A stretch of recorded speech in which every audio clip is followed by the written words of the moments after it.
About an hour and a half southwest of Chicago with traffic. You've got Chicagoland Speedway in Joliet, Illinois, a 1.5 mile banked oval that's been here since 1999. And of course, this racetrack is super fast, super low grip, offers multi-groove racing and all sorts of fun stuff. And it's round 10 of the Area Cup Series season.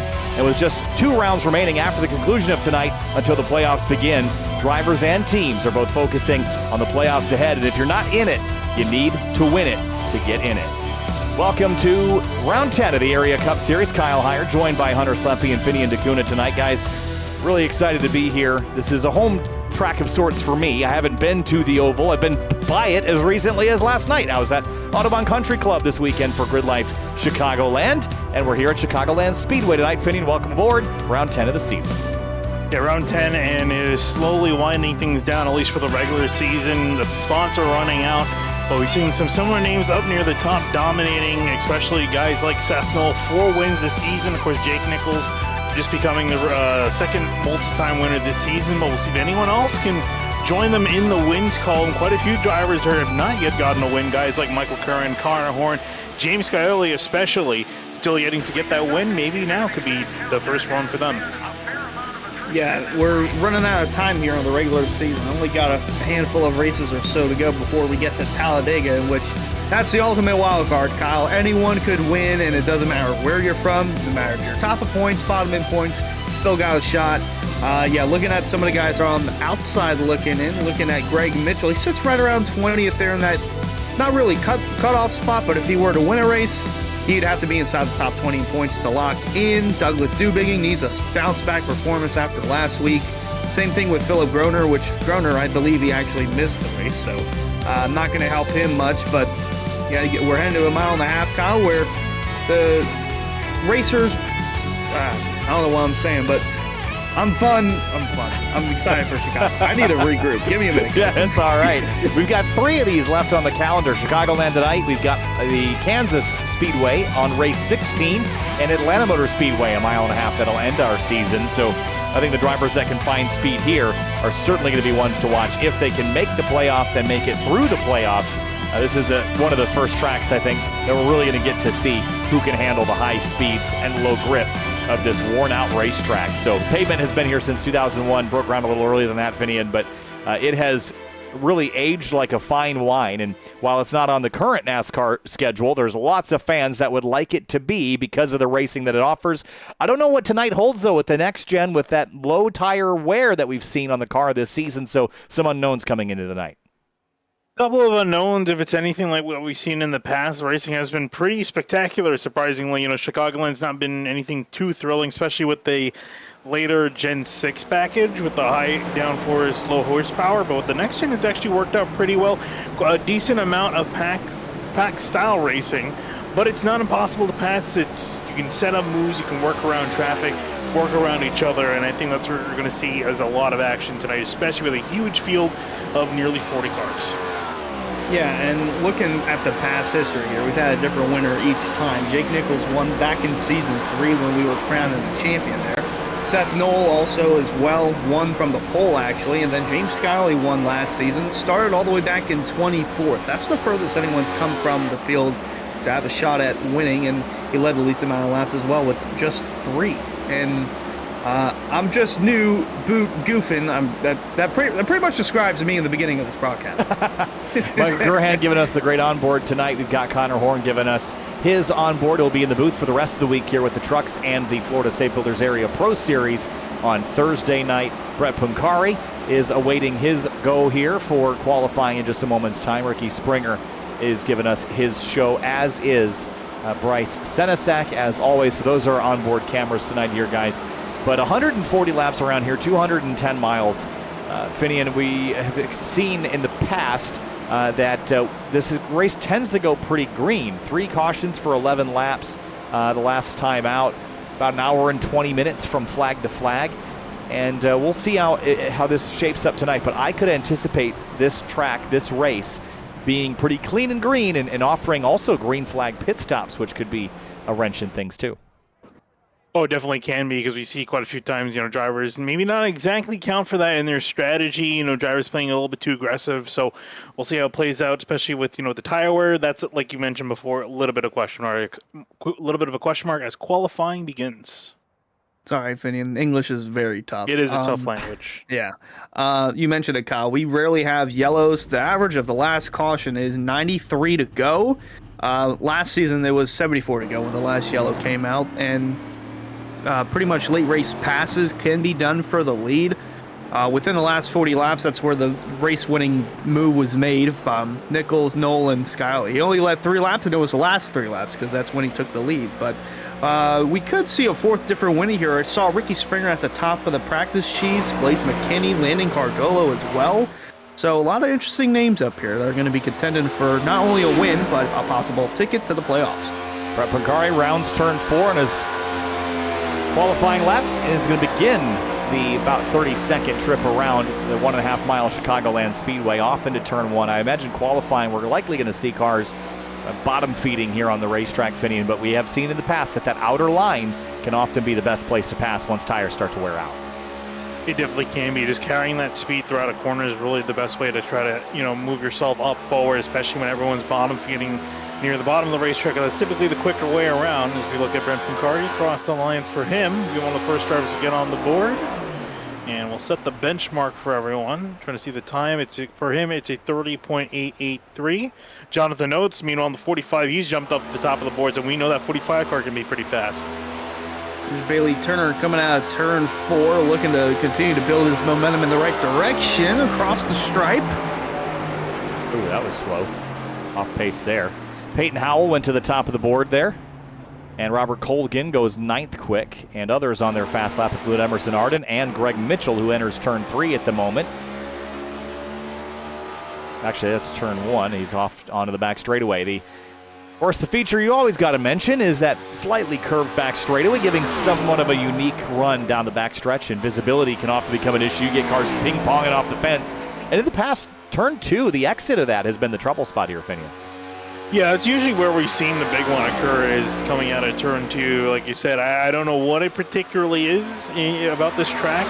Just with everyone, I would say it has probably a lot to do with the fact that the line just kind of gravitates towards that wall. Everyone comes flying off turn 2 right near the wall. That's the optimal line. So I think that has something to do with the wrecks. But yeah, turn 4, not as much, not as bad as Nick Silver comes out of turn 4. And across the line for the 99 machine. For him, it'll be 177.9. That'll put him up to 9th. Well, I have a little theory about this where you see the brand signage along the backstretch, and it begins in the middle of the second turn, and then right there in the middle of turn 3 as well. So that can kind of throw off, for me personally, it can kind of throw me off where it's like, whoa, it just goes from a white wall to an orange wall, and then you're just moving up, and you don't even know you're moving up, and you're like, oh, that's the wall. Oh, I'm hitting the orange wall. Okay, I don't want to be in there. So I think, me personally, that would be a little bit distracting, but yeah, it could be that line when you gravitate towards the exit of the turn, get that wide arc, and it could be that. Turn 4 is going to be an issue as well. Right on corner exit, that safer barrier kind of sticks out. It doesn't go all the way around the tri-oval, though it just sticks out like a sore thumb. Ed Scher goes 10th quick. And the other trouble spot we've seen at this place and other 1.5-mile tracks like it, Finian, is the entrance to turn 1 as cars kind of blend back up onto the racing line. See that safer barrier sticks out? We've seen a number of cars just pack that thing in the fence on the run down to turn 1.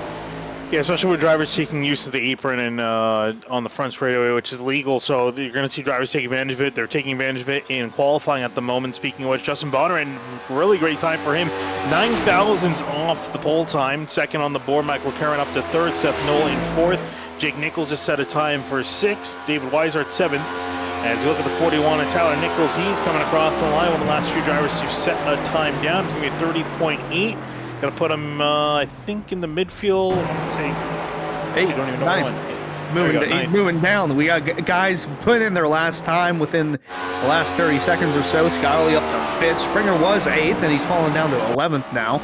Ryan Hart's in the 3, looking to complete a time, and his counterpart, Matthew Bell, in the 8, looking to put a time down with 15 seconds remaining.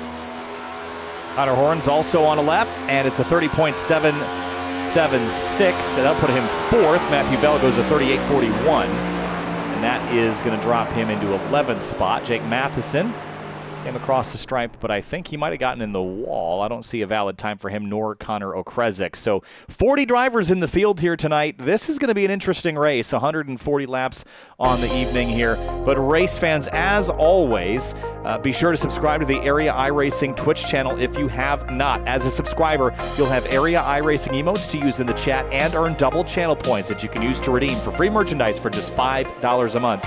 Join today at twitch.tv/Area iRacing. And beautiful scenes from downtown Chicago. I got from Chicagoland area to Chicago last night in 57 minutes, so I'll call that a success. It is not too far away, the 3rd largest city by population in the country. It is my hometown, and what you're looking at right here is about a mile and a half, 2 miles away from where I am, maybe a little more than that. So there's the L going across the Chicago River, but we got no rivers, no natural water features of any kind here in Joliet. Or Joylet, as I call it affectionately. So, a couple minutes of warm-up here, guys, before we get going. But playoff contention, that's always in the back of your mind, Hunter. But this racetrack, it has a tendency to get hot and greasy as well. But it's not so hot today, only 87-degree track temp. Yeah, a lot more grip in the racetrack with the track temp only being 87. That's a bit shocking with the sun shining. But yeah, we've seen in the past 2 wide, 3 wide, sometimes even 4 wide. You can do it on the front stretch. Back stretch, you can get away with it, but then you got to blend everything back before you enter into the turns. And like you mentioned it, Finney mentioned it. I really think the way with this racetrack is where the safer barriers stick out and where they don't stick out. Like right here, exit the turn 4, they kind of go away as they're getting on the front stretch, and then they got to merge back heading into turn 1. And then you'll see that safer barrier stick out. Well, you didn't see it too much there, but some guys are going to be running all the way up. That's the beauty of this racetrack. You can run bottom, middle, top, And if you're running the top, you got to be aware of that safer barrier heading into turn 1. Yeah, there's a great look at it right there, and it's just as you're arcing in, so depending on how you approach it, sometimes you can get run into it without even really trying all that hard. So historically, though, we've talked about how green this race can be. Let's talk about green flag pit stops and the challenges of pit lane entry here. Finney, this is not one of the most difficult ovals to get onto pit lane, but it's certainly not one of the easiest because of the tri-oval configuration and how tight that pit lane is to the left. You've really got to slow things down to get down there. We've seen a lot of pit entry violations here in the past for commitment line issues. Yeah, definitely one of the more difficult pit lanes, you know, kind of up there with Darlington, up there with Dover.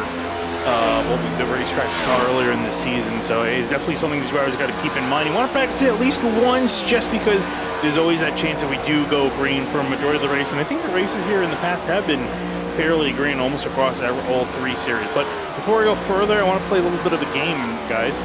I want you to go through the list of drivers we have and tell me who's notable that is missing. Uh-oh. Well, this is an interesting game. Keep going. Trying to think. Travis Beckner. Yes, because he's been a naughty boy, and he actually ended up getting, because of course the rec score that we've been having for the season, new for the season, ended up getting a 1-week suspension from accumulating too many penalty points. So he's going to be missing out of here, and we're talking about the playoffs. Big implication. That's going to be huge implications for him because no win for Travis Beckner this season so far, and he is currently sitting 9th. And of course, missing a race is going to throw him down quite a few points. Wow. Yeah, that is not good at all. Did we just get a checker or did that? No, we didn't. Okay. I never reset my flags. Yeah. We're a few minutes away from checkering here, but before we read you our starting lineup, we'll tell you about our starting grid sponsor, and that is Central Mobile Homes. Looking for a small or large home, a new shed, or a Triple Crown trailer? Look no further than Central Mobile Homes. They've been proudly serving Florida customers for 28 years with a plethora of small and large home floor plans, shed designs, and Triple Crown trailers. Available in LaBelle, Okeechobee, Clewiston, and Sebring. Head to CentralMobileHomesInc.com to get started today. That's CentralMobileHomesInc.com to get started today. They're proudly our starting grid sponsor here this evening. And it is a full 40-car field, 10 races into a 17-race season. And Finney, that's just been one sign of many of the strength of this program through this season and the charter system and everything, with all the drivers sticking around, really competing all the way through. It has been probably one of the best entried seasons we've seen across all 3 series. One of the best seasons I've seen as far as participation in all my years in iRacing. There's usually some amount of drop-off, but we still have nearly a full field 10 weeks into a season. It's genuinely phenomenal. There's so much talent in this series, so many good drivers in this series, and that's to be said too, is that, you know, a lot of good racing all throughout the field. We've seen guys race clean for 20th, 30th, you know, up near the top for the lead especially. So, and people have been wanting to come back every week. So it's been phenomenal to see so many cars, so many faces return week after week after week, and hopefully continues into the postseason. That's usually where the most drop off is. But I mean, if the start of the season is anything to go by, we should be fine. Yeah, some guys who won't be fine, though, I'm just looking at this now, guys are going to be serving a drive-through under the green flag. Yeah, we got Landon Cardolo, Jeremy Miller, and then Emerson Arden as well. And then we got guys that are already dropping to the back. You mentioned Justin Bondurant. He had a very fast time. All for naught. He's going to be starting at the end of the longest line. Cameron Ahern as well. Looking at Ed Shearer Jr., Dom DeLeo.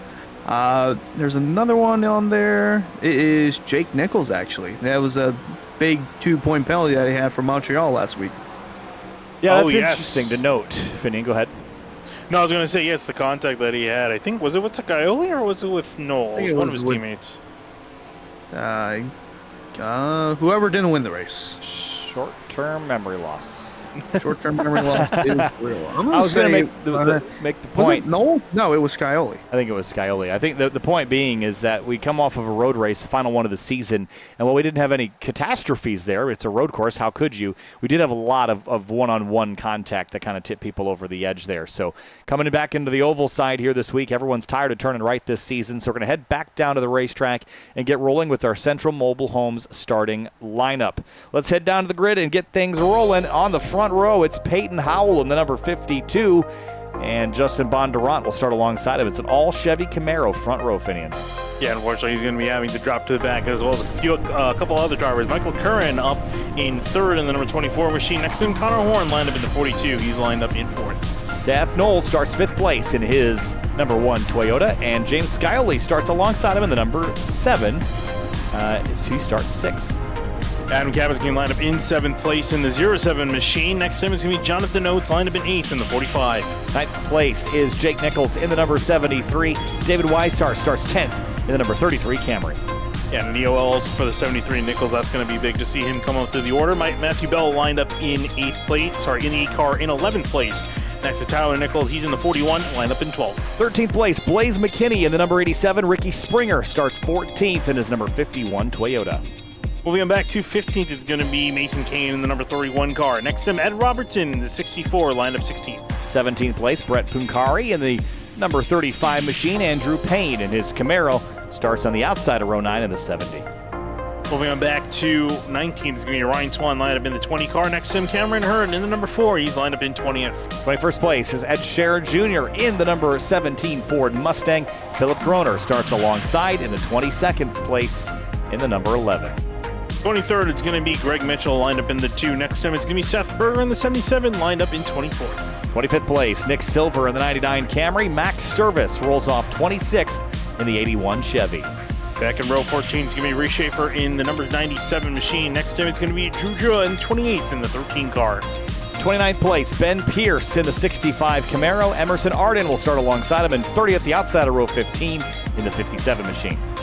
Then we go on to 31st, Garrett Grant lined up in the number 5 car. Next to him, Ryan Hartz in the number 3, way back in 32nd. 33rd place is Bryce Senesac. He's got an onboard camera with us tonight. Landon Cardullo in 34th is in that number 19 machine. Moving back to 35th, it's going to be Jeremy Miller in the number 30, who has a drive-through. Next to him, Bailey Turner in the 25, lined up 36th. 37th is Douglas Newbeging. Robert Colgan will start on the outside of row 19 in the number 94. Then in the back, rounding out our row, a very strong row, Jake Matheson in the 54 machine, lined up 39th. Connor Okrezik lined up in the 14 car, rounding out your field of 40 drivers. His car rolls around at the moment, and lights are not on, so we would, in theory, be going green this time by. But we'll keep an eye on that. In the meantime, no, I think there's a little bit of a chicanery, shenaniganry, I guess, with the admin. Charcuterie? Yes, yeah. Charcuterie board. It does say that there's going to be 2 laps. Okay, good to know. So we'll get another lap. Let's talk about our commentator picks, because I have won 3 races, but I have managed to throw my points in the garbage, so I am third. So I get to pick first, and I am going to take a little bit of a risk, perhaps. I'm going to roll with the pole sitter, Peyton Howell. I think he can get it done. He's got a win on the season. Looks really strong tonight, so I'm going to go with, maybe an obvious pick by position, maybe not an obvious pick by race finish, but that 52, I think, has got it tonight. Okay, interesting. So I'm second in the points somehow, without a win. This guy is going to get me my first win tonight. He was fast in practice. He's starting at the back. I'm going to go with Blaze McKinney in the 87. Ooh, that's a bold pick. I'm looking here. I'm trying to see who I like as far as who I think is going to win this. Let's see. Where is he starting? I just want to double check my math before I solidify the pick. Ricky Springer, he was fastest in practice. I think he's going to be the fastest one around here. I'm going to go with the 51 in 14th. Surprised no one took the 24 or the 42. I was thinking them, but I was like, you know what, I want to change it up a little bit. I'm going to go with my gut on this one. Well, we'll see if the guts pay off. What's our timeline looking like here? Late in the afternoon. Not sure we'll get to nighttime. It's going to be an evening race, I think. I can tell you there's no rain on the radar. Well, thank you for that, weatherman. Wow. Wouldn't you like to know, weather boy? Let's have another look at that, though. 74 degrees in the air. Nice cool temperatures. It was in the 80s this weekend, and Audubon Country Club is always like the surface of the sun. They feel the need to reseal their pavement every single year, and it's always jet black blacktop. But track temp, 84 degrees, low humidity, just a slight breeze out of the east. And it's time to go racing, playoff style, or battling for the playoffs here. 3 rounds remain in the regular season, and it is crunch time for those on the outside looking in. About an hour and 12 minutes from now, at 140 laps, we'll know who gets round 10 of the Area Cup Series in Chicagoland. Green flag and racing in Joliet, Illinois.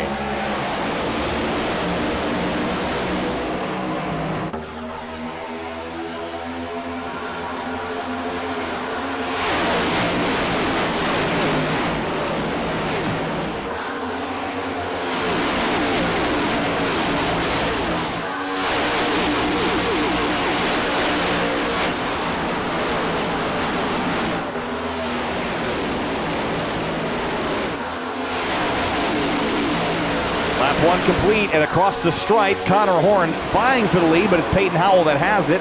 Horn's up a couple of spots. Curhan drops into third, and they're side by side and flaring out behind him, Finian. Yeah, thing to know actually with the 42, Connor Horn is under investigation for improper start procedure. He got a black flag from the sim for beating the leader to the line, so they cleared it for now, but they're investigating to see if it was actually worth it. But he's not waiting for anything. He's going to throw it to the inside of Peyton Howell and take the lead. Going to go for it all. Sorry to cut you off. They just actually they held up the black flag for being ahead of the leader, so he's going to have to come down. Oh, forget everything I just said. He got the lead a lap. At least he got a lead a lap, but now he's got his work cut out for him as he's going to have to serve that penalty under green flag conditions. That's a big hit for the 42, especially when this race is known for going so green so long. He can only hope for a quick yellow and not go a lap down. Lennon Cardullo and Emerson Arden and Jeremy Miller have served their drive-throughs. Connor's going to stay on the racetrack for now. He got a couple laps to serve that as there's a little bit of jockeying behind him.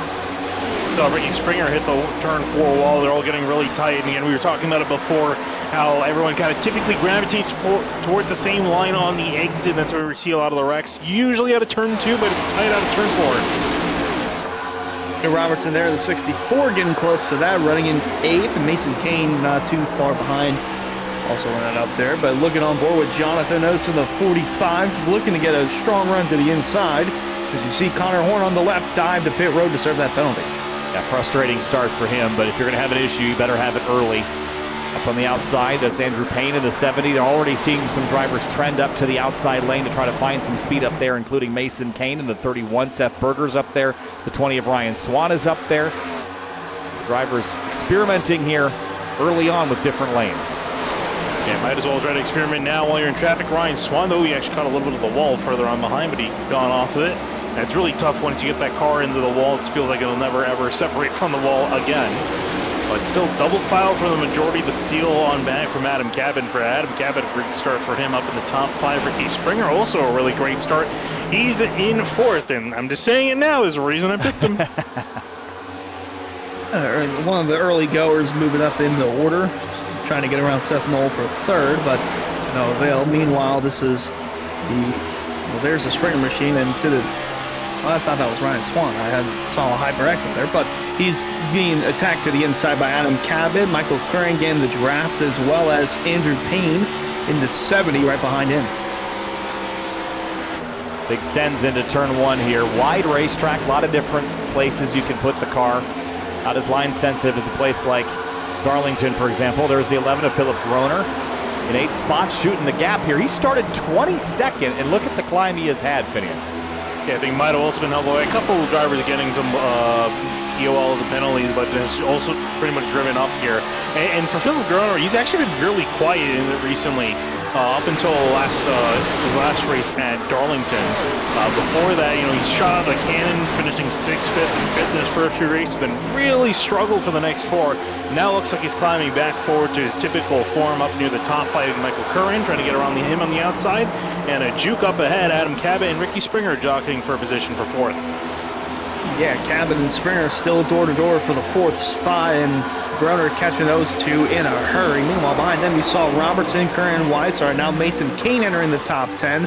They were duking it out for position as well, but this 11 is on the move, but so is Ed Robertson. Look at him on the outside. That 64 trying to find some grip up top there. So is the 33 of Weishart, who slid in behind him. Field's beginning to stretch out, and like we've said, this is a race that can just go very green. So get into a rhythm. Don't burn your stuff up too early here. We're seeing only 2/10 of drop off 9 laps into this race, and unlikely to see a ton, at least tonight. We might see plenty more tomorrow and Thursday with the trucks in the Florida State Builders Area Pro Series, but for now, just got to make sure you don't beat up your stuff. And I think the thing with the next gen tires, Finn, it seems like they don't lose a lot of speed, but they definitely drive bad after a while. Yeah, it's similar to what we see in the IndyCar a lot. You know, you lose that drivability in the corner, the ability to shift your lines to move up and down the track, and that's what really hurts you. But meanwhile, once you get back out in clean air, you're pretty much as fast as you were towards the beginning of the run. So I think the next-gen tire is very similar in that respect. So it's just a matter of just keeping that drivability, especially when you're in traffic, and such heavy traffic like we're seeing right now, with everyone all so close together. The majority of the field that's still together from 36 on back within 5 seconds of each other. And Curran actually on the downward here. He's outside the top 10 now. That's Seth Berger in the 77 there on the outside again around him. Meanwhile, battle for the lead brewing up. Florida State Builders 52 to the outside of the Solar Flare Racing number 7. Peyton Howell, don't think he led that time by. Skyly did. He's got his teammate Seth Knoll running on the outside, and then look at that Springer on that third lane going through 2. Springer's trying the high side there. Seth Knoll is eyeing up these two. Howell led the opening 11 laps. Skyly just nabbed one, but Seth Knoll wants to go through the middle. He's going to throttle up, drop to the bottom of the 52, and set chase now on the back of that pink number 7. You're doing a solid job. It was a great run by James Skyly. He threw it into turn 3 the previous time to get some purges alongside and got it done. Seth Knoll now on through. Now Philip Garner trying to join the Solar Flare Racing train, the 5th Solar Flare car, trying to work his way on through, trying to fight with Peyton Howell. Howell just trying to keep something going on the outside, not be completely freight trained by quicker drivers in behind. Meanwhile, Adam Cabot throwing to the inside, 3 wide. Looking 4 wide, there's the 52 of Howell slides up, and Philip Groner finds himself in the middle now with the Ricky Springer machine still moving up, and Ed Robertson looking to follow tire tracks as well. The 1107, a little contacted into turn 1. Yeah, a little argy-bargy there down into the opening corner. That was a big send from Adam Cabot, but it was opportunistic.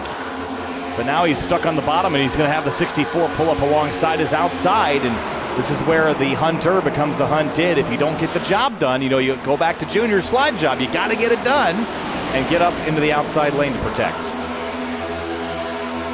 Solid up there, and I see Ricky Springer getting a bit of a run to the inside of the 52. He might actually be able to send it this time by into turn 1.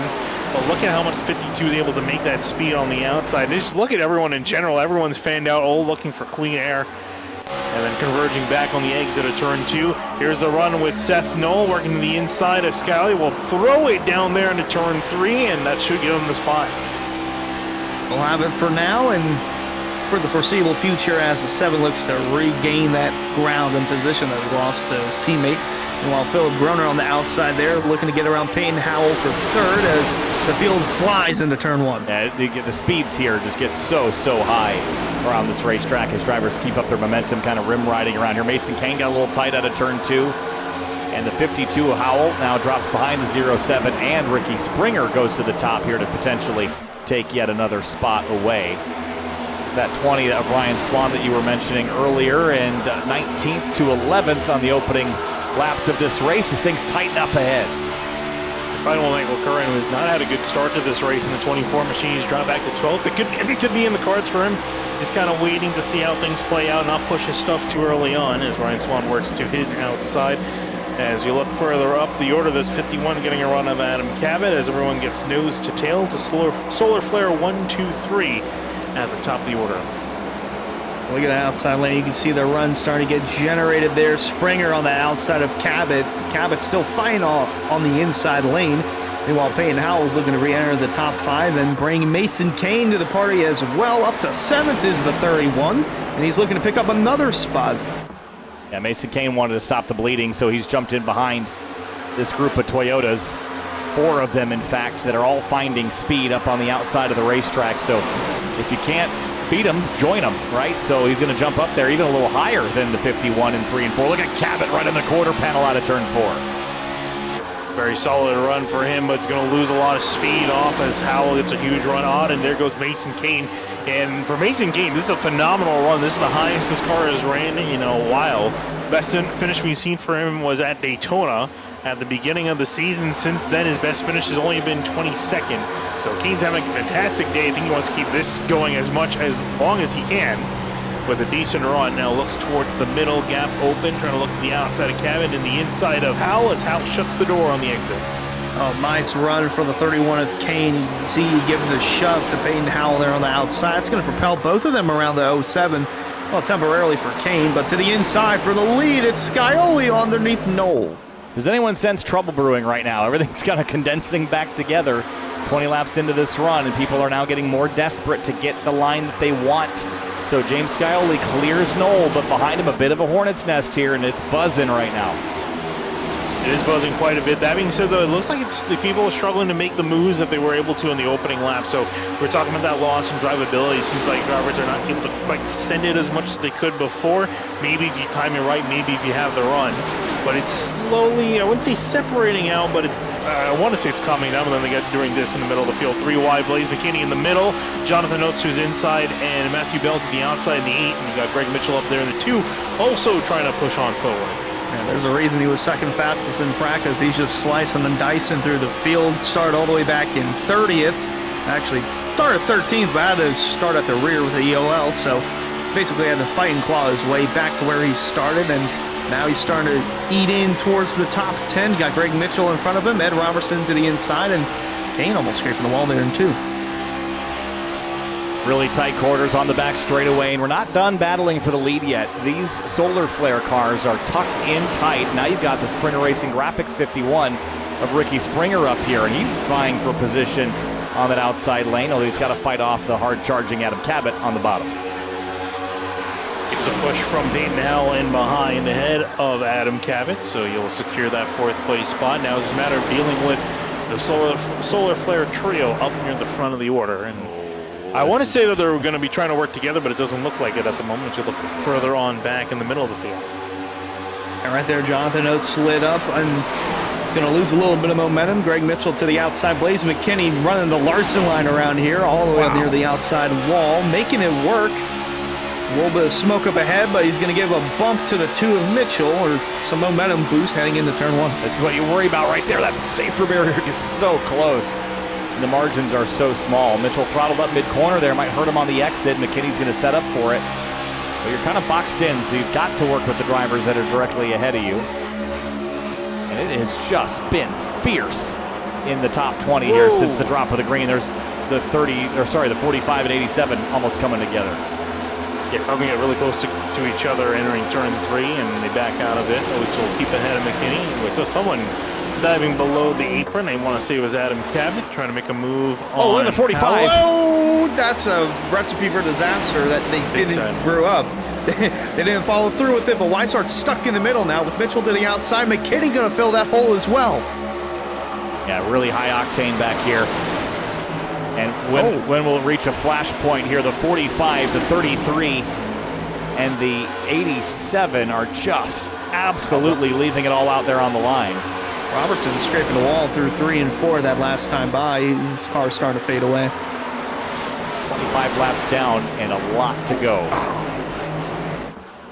Oates is still stuck on the bottom, and I think that's really starting to hurt him because he just gets absolutely destroyed with the run off the corner, missing out on the slipstream and that run. It's really killing his speed. He's back down to 13th. Finally can get back at least 2 wide. Upple's going to try to charge again on the inside, though. He's going to make it 3 wide on the exit with Weishart in the middle. Look at this chaos brewing. Weishart still in the middle of 3 wide. Meanwhile, McKinney on the move up inside the top 10. Trying to get around the 31 of Mason Kane. He's been clipping the wall the last couple of laps as well. He'll slide up and complete the pass. Kane gonna have to check up. And Oates made up a lot of ground there on the bottom that time. A lot of shuffling around here as everyone tries to find some grip. Look at the sends from the 45 on corner entry. Now how much tire, how much right front is that burning up as he leans on that into the first corner?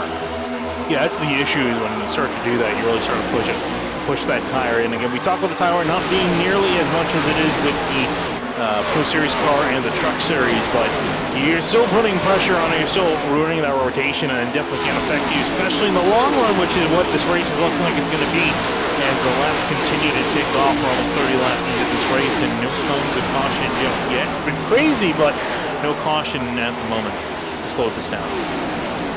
Lap times are starting to fade off a bit, but the speeds definitely aren't. It's about 8 to 9 tenths of a second slower than what the fastest laps were.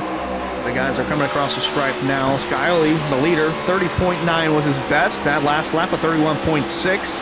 Everyone else is running 31.7s and 31.8s throughout this field, all tightly formed, as Weishart's looking to regroup and try to re-enter the top 10. This is not the race that Connor Horn wanted. He's running lap times that are equivalent to the drivers, actually quicker than most in the top 10 right now. But, oh, big hit for the 31 out of turn 4. Yeah, big hit for him. That's going to slow him down as he tries to gain that speed back up. Not sure how bad the hit was. Take a look at the replay. Did he hit the inside? It looks like he did. Car walked off the track, and, ooh, yeah, it's a decent hit. Not terrible, but that's only going to kill his momentum. Well, Ryan Hart, see him dropping down the order as well as Michael Curran. Caution out for the first time tonight. I think it's for the 24, and he's on the grass on the back straightaway.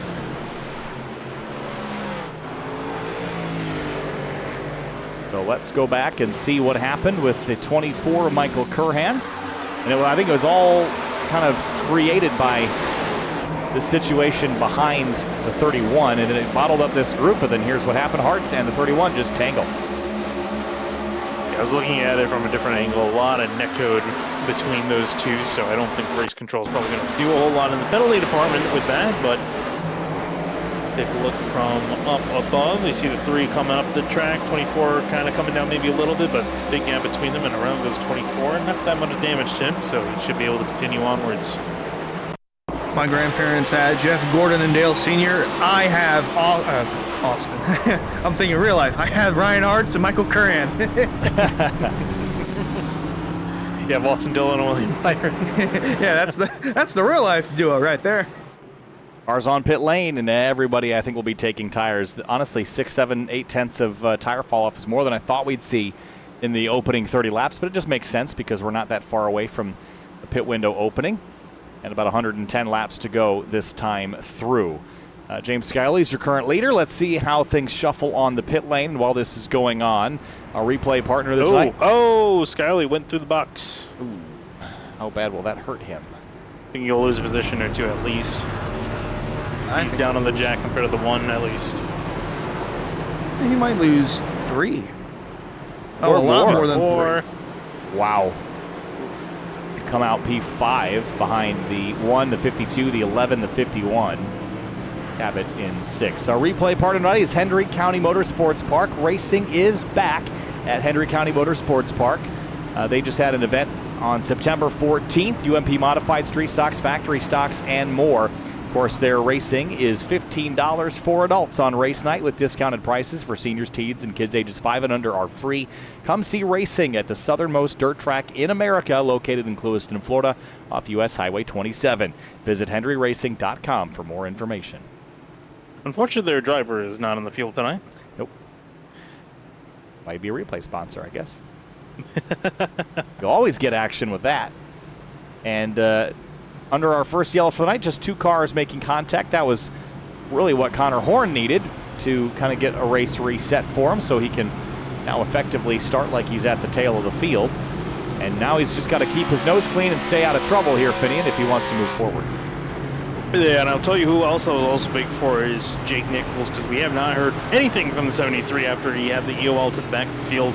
He was relegated kind of around 30th, 25th is kind of where he started to stall out. So now he's coming back out on the track, should be restarting 21st on this restart. So another chance for him to reset and try to make another push forward. He's probably just meditating back there. He's not in the back too often, so he's just soaking it all in and radiating positive vibes nonetheless, no matter what the situation is. There is an element to taking your time and not forcing things, especially because of how exciting things got in the early stages of this race. It's only going to get more intense from here, though. As Jake Nichols lines up back in 21st, as Finian mentioned. Seth Knoll is elected for the inside lane. Peyton Howell is going to restart alongside him. Good pit stop for the 52, a 13.9 second stop. It was the second fastest of anybody in the top 10. Quickest stop went to James Scioli, funnily enough, but he was 2 seconds slower on the pit lane because of the driver. Green flag back in the air, lap 34 here at Chicagoland Speedway. For a restart for Peyton Howell in the 52. That's going to cost him 1, 2, maybe 3 spots. We're 3 wide. Ricky Springer in the middle. How about Seth Berger in the 77 making some noise on the bottom? Adam Cabot to the outside. Cabot going to get the run. About hit the wall, and the 7 of Scioli come up to shut the door there. Meanwhile, Blaze McKinney right behind as well, looking to explore the outside lane again, at least not this time, but in previous times he did, as Robertson's actually doing that. 3 wide through 3 and 4, and one of Knowles still leading at Chicagoland. As this race goes on, the sends are going to get bigger, the commitment's going to get higher. Blaze McKinney's going to shoot the gap between the 07 and the 7, and Ricky Springer, who dropped to 7th on this stint, is now looking to charge back forward. And for second spot, Howell had a look at Groner on the bottom and now goes to the top. Yeah, and I think I was going to say he should have a decent run, but he actually got loose. Same thing with the 11. They both got loose in the middle of the corner, pushing really hard, but Howell went out of that exchange. Meanwhile, 3 wide here, the 17's in the middle. There's Ed Robinson to the outside, and to the inside, it's Tyler Nichols, 3 wide off into turn 1.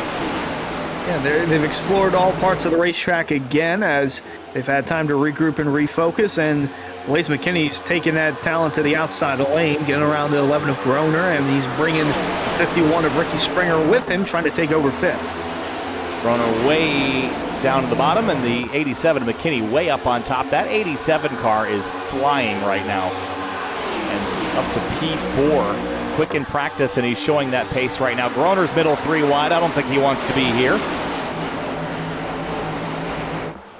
No, he definitely doesn't. It's been a poor restart for the 11. He's been slowly trickling on back. Trouble. Takes out Jonathan Oates as well. This is to the inside of the racetrack, so no yellow's going to come out because it's below the racing surface.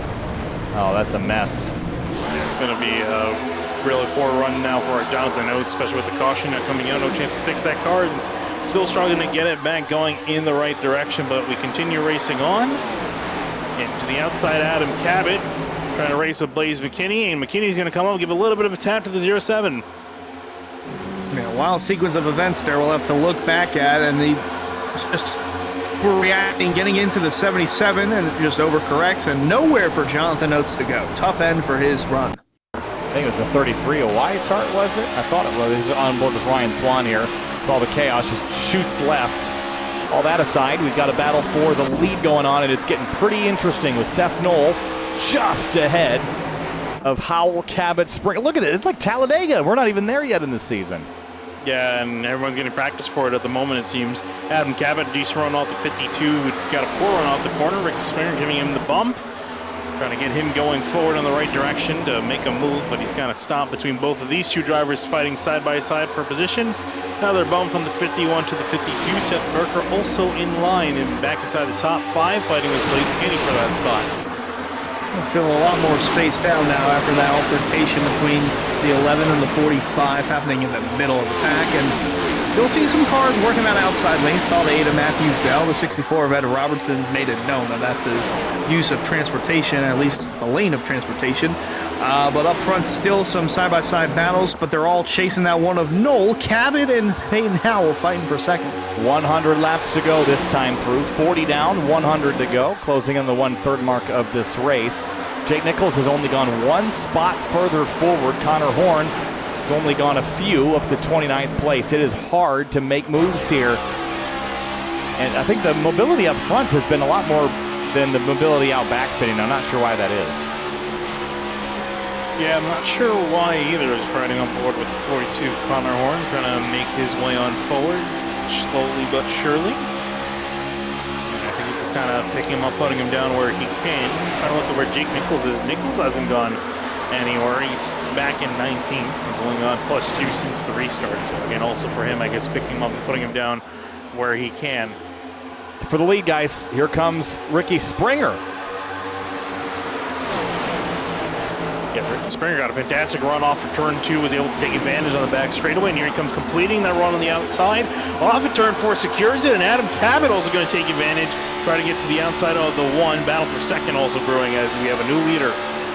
Yeah, Ricky Springer is looking to take control of this and set sail. Cabot looking to the outside, trying to clear himself from Nolan. It looks like he will. Payne Howell in 4th, and Seth Berger running in 5th, still trying to fight off the 87 of Blaze McKinney with a strong run to the inside. And the 7 of Skyley wants back forward. I think what we're already seeing is that track position is really hard to come by tonight.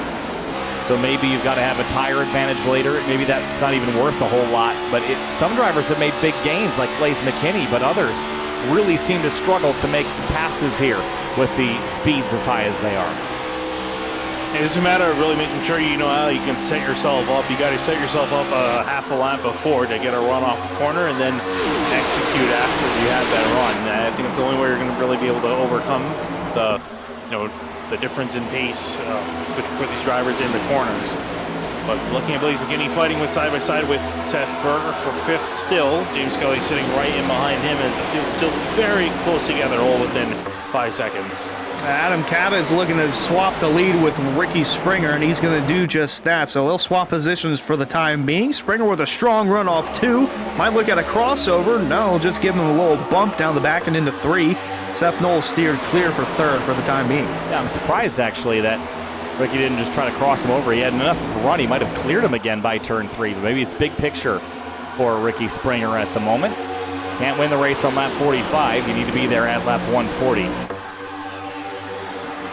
Yeah, I think for Springer, he just wanted to at least maybe get some laps let under his belt, and now he's satisfied with that. So just a matter of just keeping himself up in the fight and staying there for the long game, like you said, thinking long term. But looking further back, Greg Mitchell, Edward Shearer Jr. just exchanged positions. Mitchell up to 2nd, and now starting up to 9th place in the 2 machine. As in behind him is Mason Kane. We saw Kane in the wall earlier, but he's starting to bounce back. Well, McKinney jumped up there right behind the 77 of Berger, trying to get every bit of draft that he can before heading into turn, but guys starting to space out a little bit more, a lot more single file throughout the straightaways now as we're starting to get deeper into this run. Tires are going to start fading, and moves are going to be made from guys trying to send it deeper, or I should say higher up on the leaderboard, inside the top 10 and even inside the top 5. McKinney's still trying to re-enter the top 5.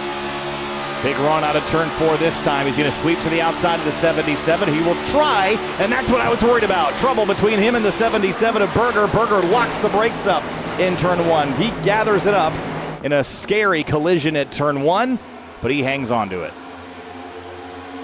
Yeah, and Berger nowhere for him to go. He got pushed up in the wall by the 52 and then hit from behind by McKinney.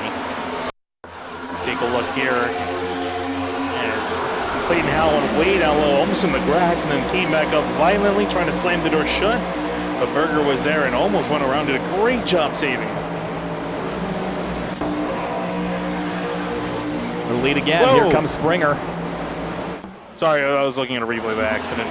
Mason Kane almost got loose after hitting Seth Berger about a half lap before, but they're okay. Meanwhile, for the lead, Springer coming back on the bottom of Adam Cabot, trying to charge. We've seen it's easy to pinch being the outside car, and then he gets that run off the corner. Springer trying to do everything he can, get the side draft going. But here comes Seth Knoll in the mix. Oh, through the middle. He tried the middle. That hole wasn't big enough for him, and he's still trying to get low. Springer's not letting him. They're going to be side by side off of 2 for 2nd. Payne Howell in 4th. Meanwhile, out of nowhere, it seems like Garrett Grant's inside the top 5, having a solid day, and Blaze McKinney still knocking on the door, trying to re-enter it. Garrett Grant started this race 31st place and is now driven into 5th. And he's still gaining. Here he comes. This will be 4th place. That'll give a shot to the 52. Yeah, really great stuff here. 5 different teams in the top 5 at the moment, all duking it out. And for Garrett Grant, great run for him, and looking like he can keep it going forward. He's got a run to the outside of the 51, and we'll get a great run. And Ricky Springer immediately cuts in behind, trying to keep Blaze McKinney at bay. No one wants McKinney inside that top 5. I mean, he's just trying to get in. And look at this guy, Gilcars, back here behind the 13 of Drew Jua and the Ed Robertson machine. We've got multiple 3-wide rows throughout the back half of this field. Connor Horns right in the middle of that. Last time we were here, did not have a good race. Was actually inside the championship hunt and then got taken out in a wreck, not of his own doing. Jeremy Miller back from his suspension, still keeping the 41 at bay. And this is right around, what was that, 14th on the racetrack? For the lead again, here comes the one of Seth Knoll and slides across the nose to Cabot, who gives him a shot on the front stretch. Big shot from behind. Oh, Mason Kane, I see him dropping down the order slow on the front straightaway. I think had some contact with Ed Robertson. Yeah, he got into the outside wall again from the looks of things, and Garrett Grants to the outside of James Skyrel. He threw almost 3 wide down the back stretch. Meanwhile, Payne Howell sends it into 3, looking to take away second from Cabot. That was a big commitment there for the 52. If Cabot gives him a shove back forward, or if he'll opt to go around him, it will be the former. See if Peyton drops down here into turn 1, or he's going to go the long way around here, Finney. And here he comes Peyton Howell for the lead now. Been trying to look around that outside. Unfortunately, couldn't quite keep the run going. No gassed it up mid-corner and kept it off with Peyton Howell, but awfully close to the exit wall. Meanwhile, further on behind, Garrett Grant, he's able to get back ahead of James Scully and actually looking to the outside of Blaze McKinney to see if he can get up to 4th place. He's further on behind. Drivers are working their way on through. Justin Bonner actually right there in 14th is slowly making his way back to the front after qualifying in 2nd and just been trying to overcome a drive-through, I believe, on the opening lap. Creeping towards that longest run of the race, Kyle, almost 30 laps in. They're currently 23 laps in. Again, tire fall off, starting to get around 0.8 of a second, maybe 0.9 or a second for some drivers in the field. So gonna have to monitor that as the guys continue to make moves all throughout the racetrack. Ricky Springer trying to stop the bleeding. Jake Nichols keeps climbing up. He's inside the top 10, looking for 8th from the 51. Well, he only made it this far last time for a reason. The cars start to drive a little bit bad. You try to shoot gaps you can't make. You need someone to concede, and drivers just aren't going to do that for you. So how much longer will we last here as we approach what should be about, what are we looking at, 90 laps to go, about 80 laps to go next time, in a few laps rather. But they are ticking down and ticking away pretty quickly. Here's Scioli on McKinney for 4th. Guys working on the bottom, can't quite get a run going at the moment. We'll go all the way down to the grass trying to make a move. And not enough as Garrett Grant comes back on the outside. Grant looking to re-enter the top 5 as Scioli's looking to prevent that from happening, but he's still looking low and not going to have the run like the outside lane does, so he'll look to slot in behind that 5. Meanwhile, for the lead, Howell's starting to get more of a run on that outside lane. Going to try and time it in a little bit lower to get closer to the bumper of Knoll. Got a nice run coming. He's using 4th gear now. Closing in on the one at the end of the front straightaway, but not close enough to get overlap. He'll go high again.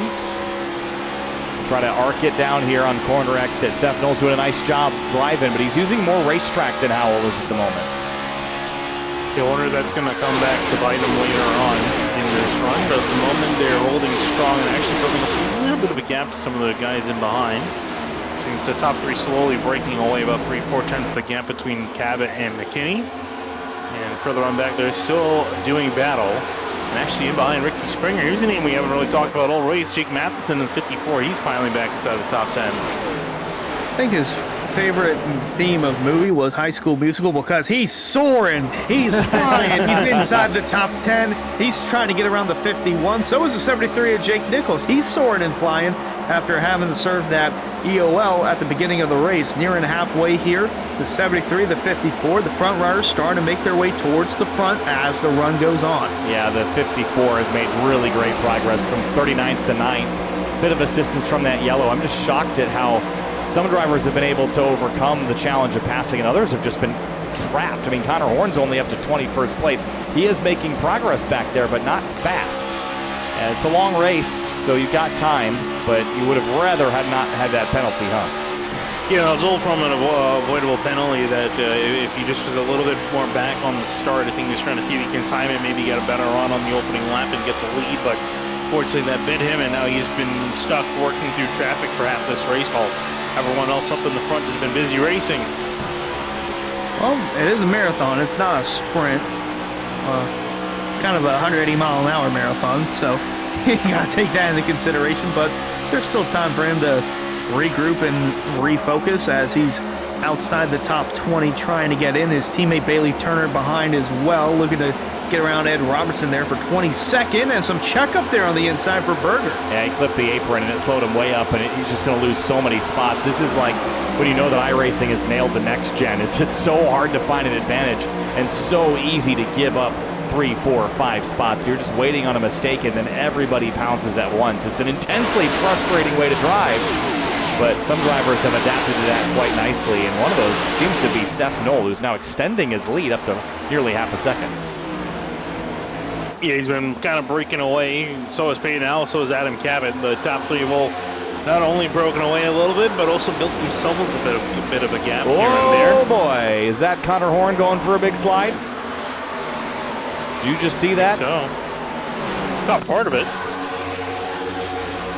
Wow. Whoa. A teammate. Oh, it's his teammate, yeah. Don't want to be doing that now. That was dicey. Definitely a bit of a scare there, I imagine. As Ryan Arts is working his way back up through the order. Things have started to calm down a bit, and looking at the lap times the last time through, 31.54 for Knoll, 31.64 for Peyton Howell, then everyone else is running 31.7s or 31.8s. So even after 30 laps on this run, Kyle, Seth Knoll's still putting down fast times. In fact, even faster times than when he was bunched up in this field. But now things are starting to spread out. He's starting to take control. Derek Grant up to 4th, past Cabot. He's got Skyley hot on his heels here. And Skyley's going to drop to the bottom of the pink solar flare car. It was solar flare domination early in this race, and you let the filter long enough and you might just see the same thing here. But this time with consideration of Jake Nichols up to 7th place after he started in 9th, but had to go to the tail. P35 for the 73, and he's back up inside the top 10. Got a solid climb back forward, still not done yet. Blaze McKinney putting on some massive blocks on the 73, trying to hold him up, but finally gives way to him on the top side. And Nichols, I imagine he should be able to make this work, is forcing McKinney down to kill his run in the middle of the corner. And on the exit, he'll get it up to 6th, then he gets a bump from behind from Jake Matheson. Oh, and Matheson just cuts across the 87 as well. Wow. Well, you could call these two the Flying Jays, because they're working their way almost, seems like, together. They've been with each other for a long bit of the way as they're inside the top 10. Looking to enter the top 5 for the first time tonight, as Grant and Skyley, 4th and 5th, are going to swap places on the track. And Matheson looks to the inside of Nichols down the back. A little battle there between the Jake and Jake show. Typically it's for the top spot. Tonight it's for 6th and 7th as they both march their way forward on the approach to halfway here in this race. Only one yellow so far. It's been a pretty interesting event so far. We've had 6 unique leaders, Finian. Yeah, a bit of a tap between McKinney and Matheson as they're heading down the front straightaway.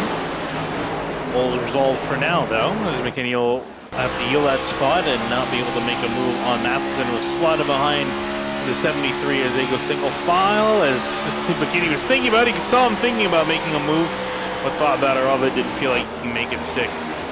Yeah, you saw how aggressive the bumps were from Matheson to Nichols. One bad move there, and the front bumper and the rear bumper could touch at the wrong angle, and that could spark disaster. Meanwhile, there's the 8 of Matthew Bell. This is just outside the top 10. He's got Nick Silver in front of him, running in that 10th spot, and then to his inside, Justin Bondurant in the 9. So he qualified up in 2nd, Kyle. Had to serve a pass-through.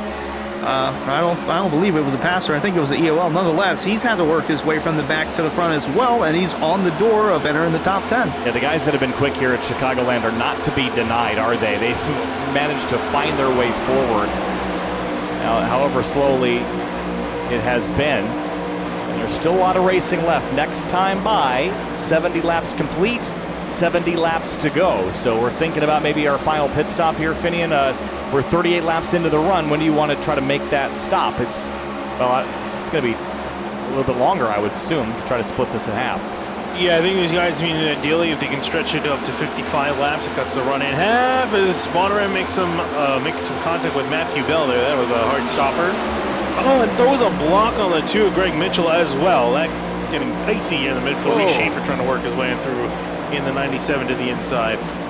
Yeah, he almost got split through the middle there, so he had to shut the door on someone, and that someone was Greg Mitchell. Matthew Bell just shut the door on Nick Silver.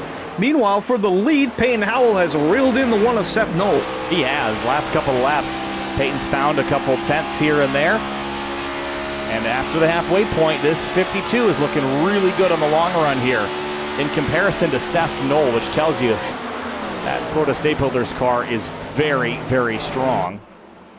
And it continues. I mean, these two have just found their own little segment of unincorporated Illinois to set up shop, haven't they?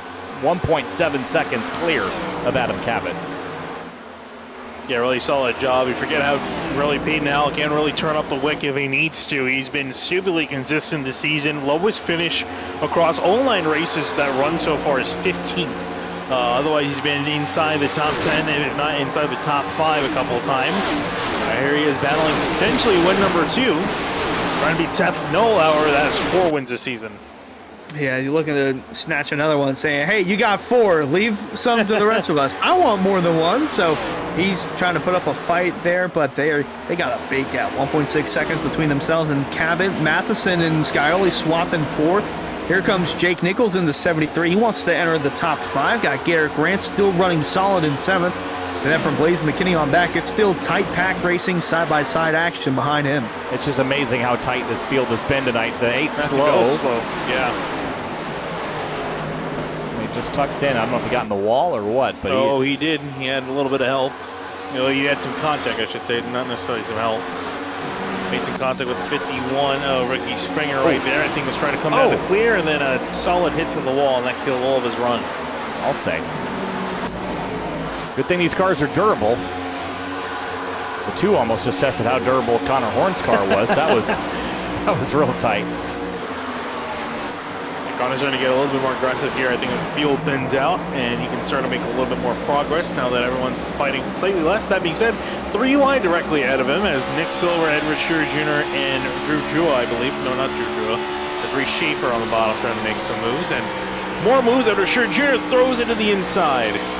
Yeah, the eye of the storm is right in front of the 42. We're getting a good look at it from his onboard. You can see him communicating, pressing buttons on the keyboard and the mouse and scratching his hair. He's got a lot going on inside that room and still working his way towards the top 15. Hasn't quite entered the top 10 yet, but he's right in the thick of it, Kyle. Love the focused lip bite that we always see on Connor Horn as he's in the thick of it right now. As you said, the eye of the storm. He's like taking that little biplane right into the midst of the chaos, the swirling winds of Chicagoland Speedway. It is the Windy City, Chicago, after all, which I guess is not for literal wind, but because all the politicians are full of hot air is what I've heard.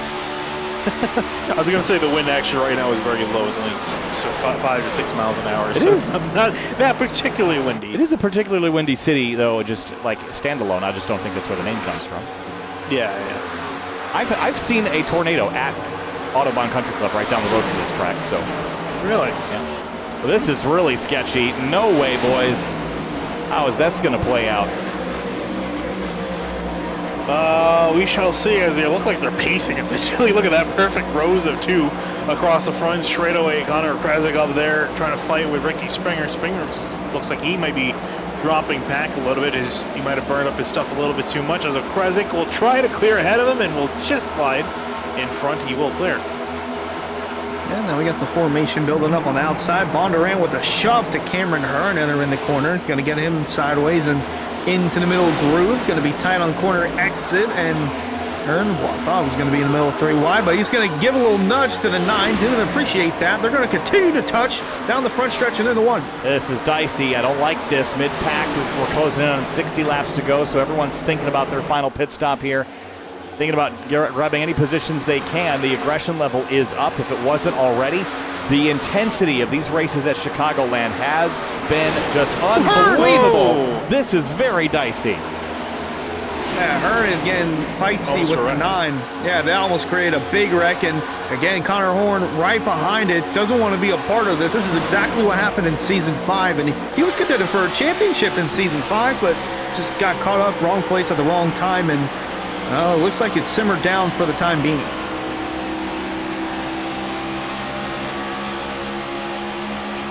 Calm before the storm, potentially. Oh, man. As Horn aggressively slots his place in line. Still massive checkups on that outside lane in behind Nick Silver, Bonneran, and Cameron Hearn. Bit of a freight train there, and now here comes the 71 of Newbigin to the outside of Everett Shearer Jr. and Ray Schaefer down the front straightaway. Drag race for them. Everett Shearer Jr. is going to throw it hard into turn 1. Newbigin trying to keep it going back on the outside. Cameron Hearn up ahead on the inside of Bonneran. They are racing hard here in the midfield. Look at the way the track's rubbered in 3 and 4. That dark rubber patch on the very inside, and then it's just equally spread from there on out. Look at how much racetrack they're using. Look at Newbigin on the outside lane. Oh, Bonneran gets hit from behind. I'm not sure if he was coming down to pit lane. It looked like he slowed up mid-corner, and Cameron Hearn was not expecting it.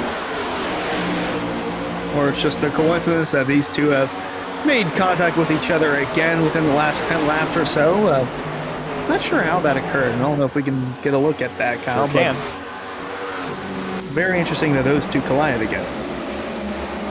It's going down the back straightaway between the 9 and the 4.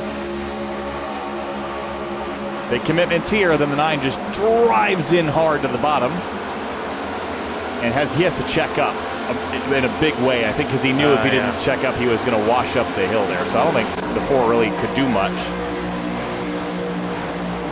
Kenny and Okrezik for 8th. That's very tight between those two. And here's Jua in the 13 and the 99 trying to take advantage of it. Try to take advantage, go to the inside, a bump from the 13 to the 99, trying to push him on forward and make a move. And Justin Bonneran is coming down to pit lane this time by. Might be a little bit early. I think they need to go about 5 to 8 more laps, but he'll come in early, and we'll see if that'll trickle down more and more drivers. Yeah, very tricky pit road, Kyle. I don't know if we talked about it in the pre-race or not, but 18 degrees of banking through these corners, and especially with the way they're running 180 mile an hour in this somewhat Talladega-like pack racing that we got. Very tough for guys to slow down and get onto the apron and make it the pit speed. Well, we did talk about it. It is one of the more challenging racetracks. Not the most challenging. I think Darlington and Dover. Oh, the 13's out of control. Yeah, 87 of McKinney. Wow! McKinney bounced off the wall and into the 13. Jua had nowhere to go, but excellent car control from the 13. Has done a great job tonight with that. I'm afraid to look away for a moment, but here's what happened. Oh, the 87 was already in the wall, and he just kind of washed up into him. That was a big moment. They did on the Geico sign as well. Fantastic job for him. More and more drivers coming down. There's Peyton Howell and Adam Cadwell, one of the first of the front runners to come on down to pit lane. I think that's really going to start to open up the door. Yeah, we're at 54 laps down this current run, so some guys feeling like now is the time. I mean, we're basically halfway through with this run and halfway through with the laps left in the race, about 54 to go. So, perfect time to come down pit road, split it in half. I think so. I think that's the move. I would also like to get out of this chaos a little bit, just run some clean, fast laps. I was at the 51 of Ricky Springer. Indeed it is, so he peels off as well. If you're Noel, if you're Matheson, when do you peel off? Do you stay on the racetrack longer? Do you think tires are worth anything, Finian? Right now, the fall-off's about 1 second and 2/10. I don't want to stay out here all that long. I don't think tires will do you a lot of good at the end of this race. I know we keep saying that, but we see time and time again, usually the drivers that do the overcut can benefit quite a bit. So I think we might see them try to push maybe a couple laps longer, maybe another 5, maybe 10, but that's probably it, because you have to remember there's that point of no return where you really just go too far and you can't make it up. As Connor Horn almost got his Everett Shearer Jr. got turned around. They're still not out of it yet, but that was nearly the point of no return there for Horn. He bounced off the wall. Was lucky he didn't come across the 17 of Shearer Jr., but now he's stuck in this 3-wide pickle with the 13 of Jua to the inside. Horn going to get the runoff and stay alive for the time being. His teammate Bailey Turner, not so much. And the 41 of Tyler Nichols as well, stuck behind the 13 and the 17. Everyone's just driving angry today, but they've somehow managed to keep it all straight. The 99 peeled off really late to pit lane. He got it woed down. The 14 slides into his box. And I think we saw another car back there. We got Emerson Arden on pit lane. Seth Berger. Blaze McKinney is back onto the racetrack now. And about half the field, about 40% of the field, I think, has made their pit stop. And here comes Seth Knoll, Finian. On he goes down, and I see him behind him. I think is that Jake Matheson and Dean Matheson on down as well. Nichols will continue onwards. James Scully on down as well. So a couple drivers on down, more drivers coming into the pits, but the leaders still, a couple of them staying out. Yeah, Jake Nichols again, that lap led, big for him. Meanwhile, here's a 87 Blaze McKinney mixing in with the 13, the 17, the 41. Actually, no, that's Connor Horn. My apologies. Green cars are very similar, especially with white on them. But he has rallied up to second through the cycle and should be making this pit stop relatively soon. But for the time being, he's inside the top 5. And if a caution comes out, could benefit him very nicely. Jake Nichols is on pit lane. Landon Cardolo, Brian Hartz, they're all on pit lane. There's a big send from Drew Jua on the bottom of the racetrack. Things are cooling off in the air as well. I mean, 84 degrees, but the sun is getting lower in the sky, so the grip level might just come up a bit, and it's rubbered in now, too. I mean, look at how black this track has gotten. It is eating chunks out of these Goodyears. Really, especially with the way everyone's glued to that inside line as the leaders continue another circuit around. No, not a whole lot of drivers coming on down. At least near the front of the order. Justin Bondurant working on through with the fresher tires. Make way for him. Same thing with 70 Paints. We're looking at the difference in the tire life there. Jake Nichols drifting out of pit lane. He had that thing in a slide. Yeah, didn't want to drift too soon into this pack of cars here, but for the time being, this is for the lead for the time being. The 13 leading. I think Connor Horn's going to be making his pit stop now. Got to get it woed down and don't want to slide too much in your pit box. Nice entry there for the 42. And have a look on the left-hand side of your screen here of those that have pit and those that have not pit. Anyone with more than 10 has yet to make their final stop. And as the lead cycles out, it's Peyton Howell ahead of Adam Cabot, Seth Knoll, Matheson, Scioli, the top 5 of the drivers that pit. Drew Jua will not pit this time by again.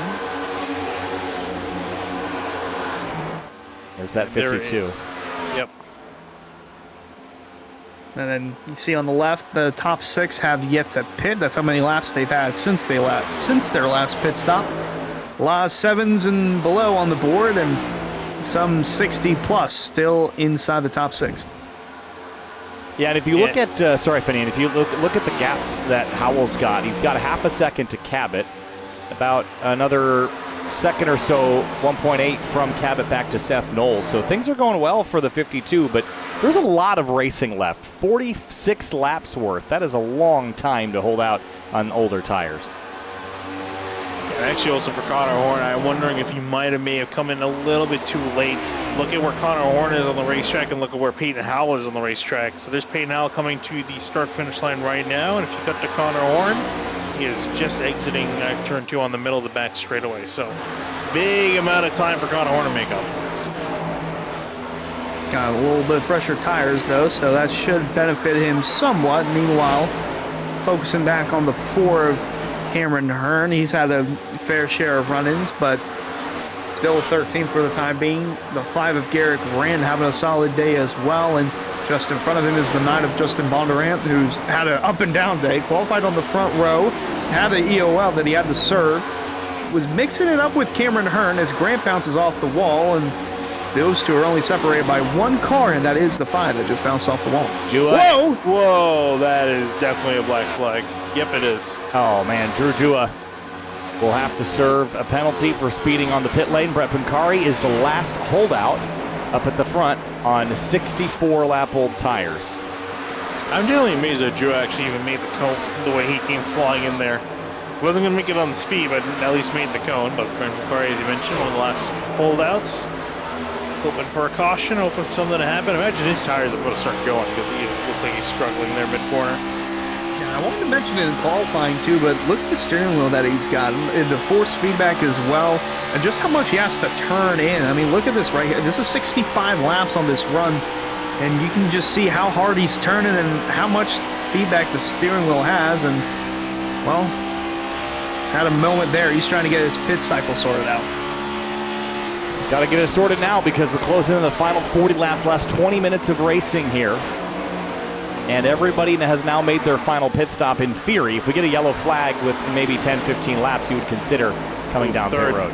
Adam Cabot, Seth Knoll about to do battle here. Knoll, a great run on the back straightaway. Going to throw it to the inside in turn 3. And Cabot, I don't think a whole lot to really defend. Got the 4 laps older tires, so the advantage to Seth Knoll as he makes the spot. Now one more driver for him between himself and victory, and that's Peyton Howell up the road. Of course, I didn't pick the 1 car tonight. Yeah. Didn't we talk about this last week? Well, I think I talked about with Skyler. Who'd you pick again? The 52, but I think I might be on the losing end of this battle. I mean, you're still looking at either finish first or second, unless there's a caution. I could use a yellow. Let's give it some time, though, because right now we're want a yellow, though? I don't You want can't. a yellow. Not right now. You can't add to the script. The script's already made. You can't make adjustments to it. I can edit it. It's a Google sheet that we all share, so Oh, you wouldn't. I would. Peyton Howell, 1.6 seconds is the differential. Last time by, Noel, although he was passing the 07, was only 400ths quicker. Oh, hey guys, don't look now, but the 9 and the 4 are about a 10th separated from each other, and I think they're duking it out, and and Jake Nichols right in the middle of this. His whole gaggle of cars actually duking out for position here. Working themselves amongst some drivers that came in a little bit earlier. Justin Bonner up in 7th still, though. Trying to defend everything he can with everything he's got. He's being flanked by Jake Nichols and Cameron Hearn. He's keeping everything at bay for now. 7th, 8th, and 9th. And Nichols looking to turn that 8 into a 7 as he's trying to complete the pass here, and he'll do just that. So now the 9 and the 4 can bond a little together in the last 40 laps of this race. And speaking of the 4, I actually want to just point out for Cameron Hearn, I'm just kind of hoping things go well for him at this point. He's had a horrible luck this season. Highest finish of the season for him is 31st across the 7 races he started, so he is looking fantastic. If he can finish this out, he'll get a top 10. Guys, ever since we were talked about Seth Knoll making a pass on Adam Cabot, Peyton Howell was quicker the last 3 laps. Okay, all right, 3 of the last 4 laps. Knoll picked up a 10th that time. But it's pretty even between these two. And remember, Peyton Howell tracked down the 1 before, so I wouldn't doubt his long-run pace in this, even with a 4-lap tire disadvantage. I think he's just hoping to keep that gap as big as he can, especially to avoid any chance of him getting some sort of slipstream to catch back up. So if he push now, it'll help him a little bit later on. He's going to kind of keep his head down, look forward. He's got clean track to work with for the most part, a couple stragglers up ahead, but mostly clean racetrack, and just get his head down and put some competitive times over that time by. Another 10th went to Seth Knoll. Almost 2/10 that time by, and holy Toledo, we got cars on the apron, in the middle, all the way on the outside of the front stretch, not just a triangle. It's one long front stretch that curves, and the 87 of McKinney going to shut the door on Ricky Springer there. That's for the 11th spot. Just in front of him is 10th place Connor O'Kresick. Holy Toledo, that's not the correct sad Midwestern town that we're in today. We're in Joliet. holy Joliet, Batman. 35 laps to go the next time by, and the battles continue, though much more spread out, which means I think the opportunities for yellows dwindle just a little bit. But with how fierce we've seen things go, and with drivers unwilling to concede on this last run, knowing every position counts, I imagine that we still have the potential to get one more caution flag. Stats tell us, though, Hunter, that that's unlikely. Yeah, the average for last yellow is around 93 to go. Last year was 74 to go, and our only caution of the race, I believe, was around 110 to go, around lap 30. Yeah, so a long time since we've had a caution. It would definitely shake things up if we did have one, but judging from my script, I don't think that's going to happen. Yeah, and it actually looks like everyone's just kind of formed into small little packs of about 4 or 5 drivers each. So that's kind of what the field is looking like, all spread out throughout the lap with everyone in slightly different strategies of when they came into pit. Peyton Howell still 1.1 seconds over Seth Noel. That gap is closing though. A couple of tenths, a couple of hundreds here and there. Adam Cabot also in short pursuit in third. Jake Matheson up in fourth. James Kelly rounding out the top 5. We're in lap click-off mode right now, but Seth Noel continues to take chunks out of Peyton Howell's advantage. It's down to about a second flat this time. And it's pretty consistently a 10th here and a 10th there, but as he gets closer, Finian, Seth is going to run into that aero wash. He'll also have the advantage of the slipstream, though, so that'll kind of net out to 0.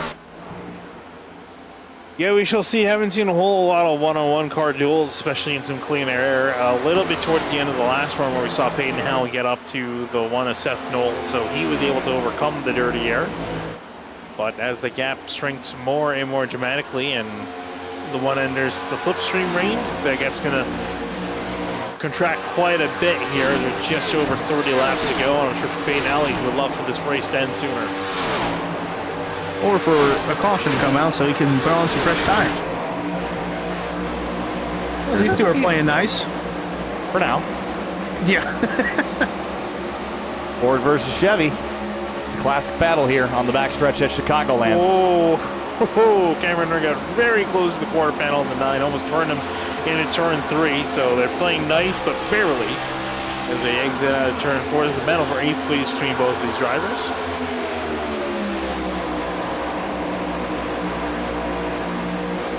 There's some contact. Oh, man. Hey, guys, Peyton Howell lost a bunch of time. It's only 2 tenths now. It's like a switch flipped on the 52. Yeah, poor last lap for him and a great last lap for Seth Noel as he caught the slipstream. Now here we go on the front straightaway. Race is on with just about 30 laps to go. This time by Seth Noel, now he mentioned that dirty air he's got to overcome. Peyton Howell is trying to make that car as wide as possible and take away the high lane, but Seth Noel, a little bit of an over-under, gets the run off the corner and will use the side draft to make a move into turn 3. And he'll complete the pass heading into 3 for the time being, send it deep in there, and Peyton Howell going to try and cross over, but to no avail. As Adam Cabot in the 07 was sort of making up a little bit of ground to this with less than 30 to go, though. A new leader, the one of Noel, looking for his 5th win on the season. Yeah, Noel's just had an unbelievable season, hasn't he? 4 wins so far. Jake Nichols has 2. Peyton Howell has 1. Cabot and Matheson and Oates each have 1. And then Kwame Scott. Oh, sorry, that was a pole. That was it as far as race wins. But Peyton Howell, again, he found some speed late in the run last time, but that was when he had equal tires. Again, 4 laps of difference is just enough to take away that opportunity. And he's got lap traffic to 13 of Drew Jua driving back by. That's going to cause a momentary disturbance in the force there for the 52.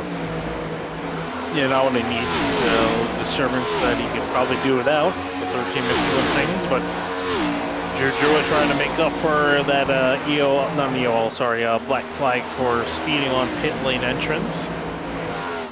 But able to get through the 52 and trying to work on the 1 right now. And I think Seth Noel's just going to let him on by and not try to hold him up more because they're going to slow himself down.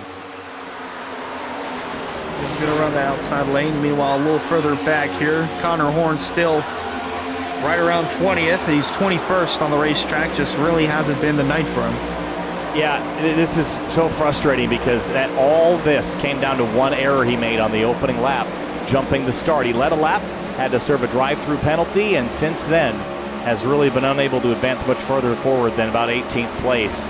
And he's stuck in 21st now, and he's got some of the freshest tires of anybody, but the lap time difference is not hugely significant. A 10th here, a 10th there. It's going to be a tough race for Connor Horn at a place that should have been really good for him based on his qualifying time. Yeah, that really certainly hurt him, but I also think that pit strategy where he just waited, I think, maybe a little bit too long to come down and get some tires because he lost a whole lot of track position with that move by staying out as long as he did. So I think that's also not helping him, but looking back up to Cameron Hearn in the number 4, Blaze McKinney up ahead of him. Battle for 9th between both of them. Cameron gets a run on the heading onto the front straightaway, turn 1. Good battles all throughout, even 8 seconds behind the leader, Seth Knoll, still 8/10 over Peyton Howell. Bondurant to the outside, looking to keep the 51 of Ricky Springer at bay. That's just outside the top 10. Nick Silver, Michael Curran. He had that spin earlier, Kyle. That was the only yellow of the race, and he's rallied nicely. He's just a new boot goofing. I'd say he's rallied pretty nice, right? Back up to 13th place. I think if he could nab a top 10 out of this somehow, he'd be in good shape. But he did pit pretty early relative to the drivers around him there, so I would expect him either to stay where he's at or fall back a position or 3. But it's been an okay night, all things considered, as he's got the 99 and the 9 right alongside him there. Ooh. And Nick Silver trying to make some moves, trying to cut in between Curran and Springer, making moves to the inside, how to delay that a little bit as the move wasn't quite present. Curran trying to get out of the corner. Bondurant and Springer making contact off of turn 4 as they head down the front straightaway. So a lot of argy-bargy between a lot of the drivers throughout the field. That's a good bit, and Curran is right in on this. He doesn't want to get caught up in any tomfoolery whatsoever. Wants a solid, clean car, and they're really not getting clean up there, and Curran's going to give a bump to Silver into 3.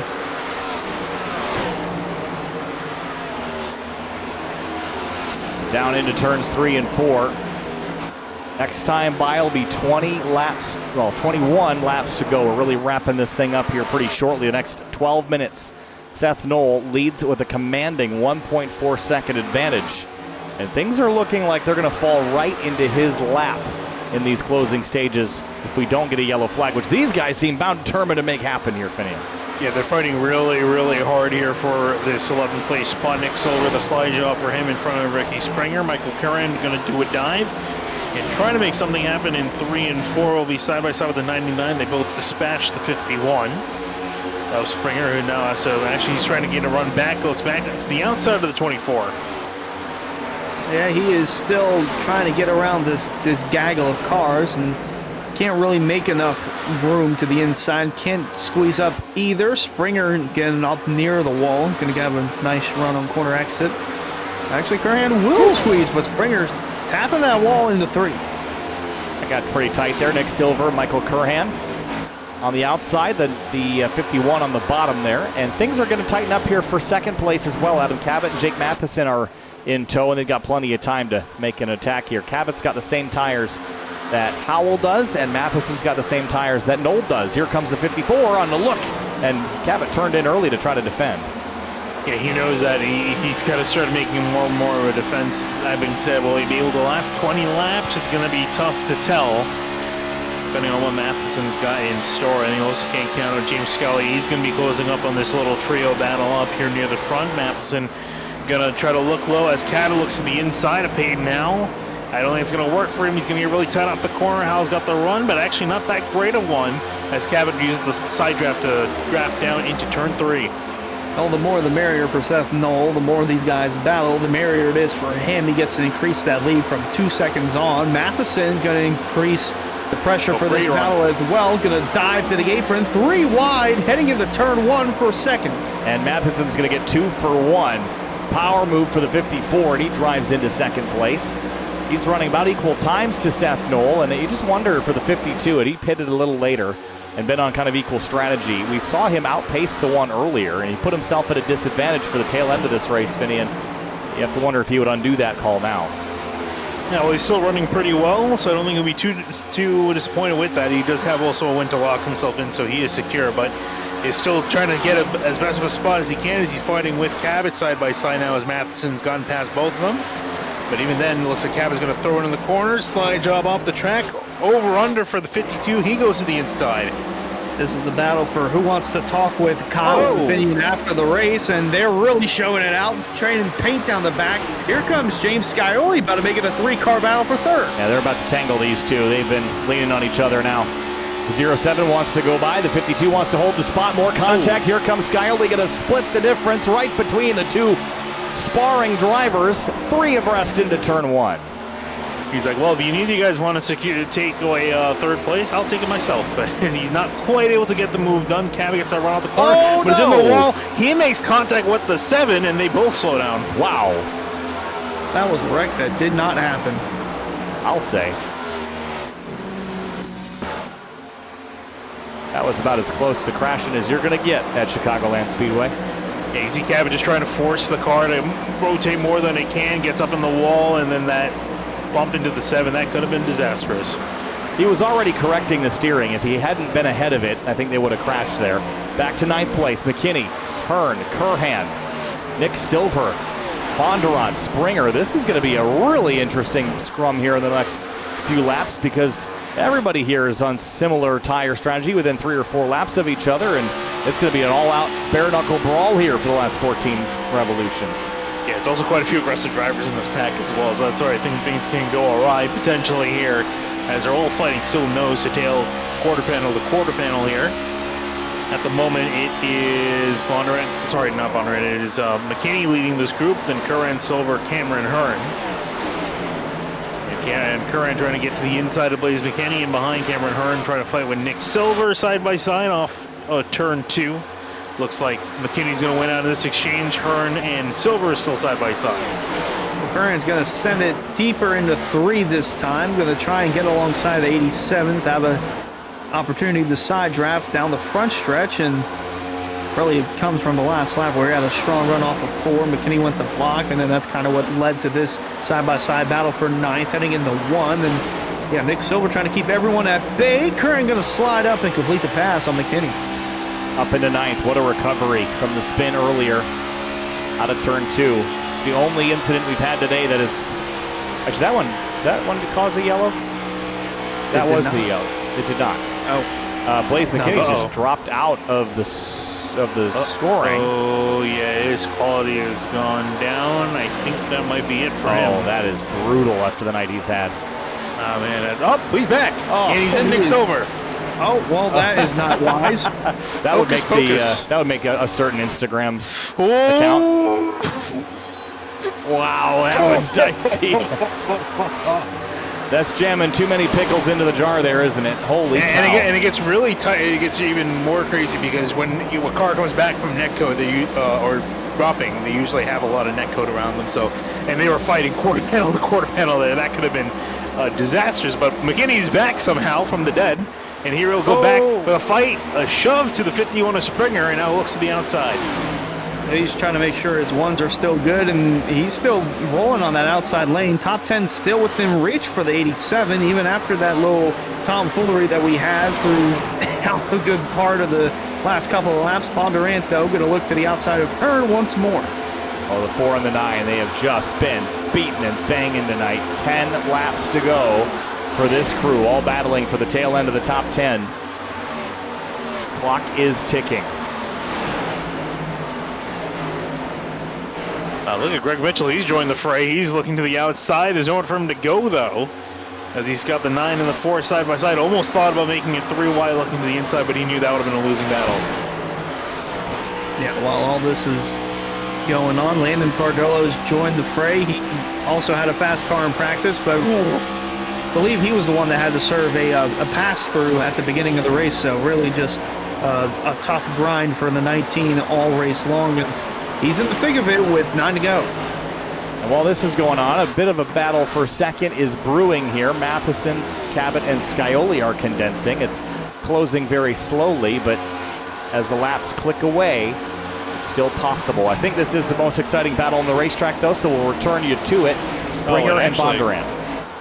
Connor Horn's closing in on this pack as well. He's just out of frame right there. He might have a shot at getting a couple of spots because he's got the freshest tires out of anyone in this pack, so he might have something here near the end. Yeah, he might. Nick Silver still holds that 10th spot, but McKinney trying to get underneath of him the side draft and get closer towards it.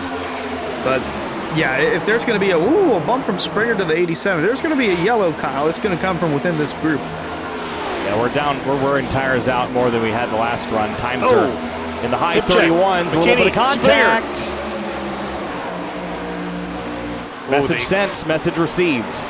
Maybe hate for now. I thought I was going to end up a lot worse into turn 1, but so far so good. Here comes Springer, slide job in front of the 87. He has to back out and accept the 51 ahead of him. Morse code at 180 miles an hour. Crash. I was going to say the paper is about to be ripped up and burnt in a second here with the way they're fighting. Big block from Springer on the 2 and on the McKinney off to hold up his run out of turn 4. Oh my gosh. Reese Schaefer had a move to the outside where Cardolo's behind him. It was Bondurant who threw the block, but to no avail. So Schaefer going to have a strong run to the outside. Greg Mitchell trying to complete a pass on Ricky Springer. Not going to be much. Blaze McKinney thinking about working with the 51. He will. It's going to give him a shot in the 3. Oh, he threw him sideways. Holy cow, what a save from Springer. And the 9 and the 4 are leaning on each other again in the background here. This is getting elbows out, hip and shoulder, banging fenders again. Or the 51 and 87, there goes the 9 across the racetrack. And the caution is out with 5 laps to go. Look out, Hartz. Oh, and Ryan Hartz into him. Well, it happened within that group, but it was the unlikeliest of duos that Yeah, I heard you guys screaming. I'm like, what? They're still going straight. Because I didn't realize they were wrecking behind. 3 of Ryan Hartz has his nose punched in. Justin Bondurant goes for a ride. Here's what's happened.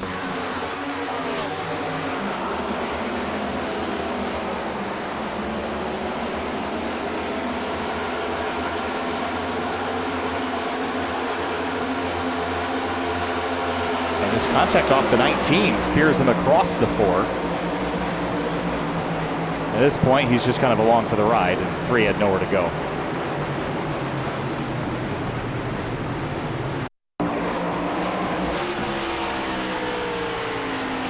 I think he was hoping the 9 would lock it down, stay high, but unfortunately slid down low. All right, guys. Pit or not to pit? To pit. Well, wow. I think everyone realizes the time. Because the thing we didn't really note, too, is that when drivers came down for their pit stop halfway through the run, they all came in for tires. Not a single one took 2. And I think they know that the way the tires are wearing out, it's worth it. And they want that extra grip here in these closing laps. Although, actually, now I feel like we might see someone take 2. I would say taking 2 would be the best opportunity because you're only going to have 2 laps, and at most it's going to be 3 attempts. So no, we've had a lot of 2 tires here, lots of 2. I think everybody took 2. And when everyone takes 2, nobody takes 2. Yeah, now they're just all going to drive half bad, right? Wow.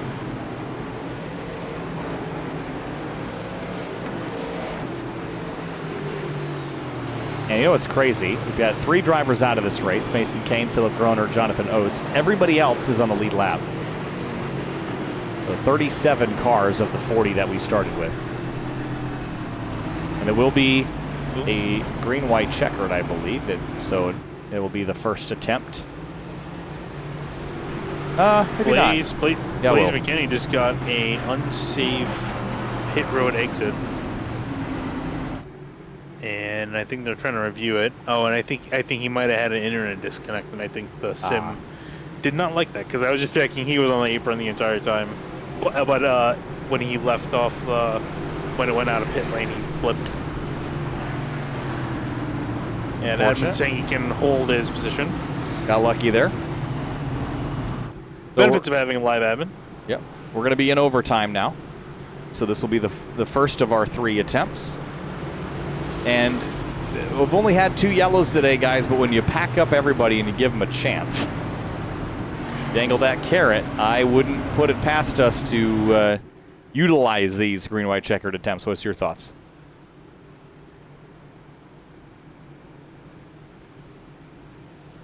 Nobody? Oh, I didn't know. I didn't know. Well, never mind. Let's take this opportunity to do some ad reads here in the moment. As we're going to add some life to your party this summer with Elite Entertainment.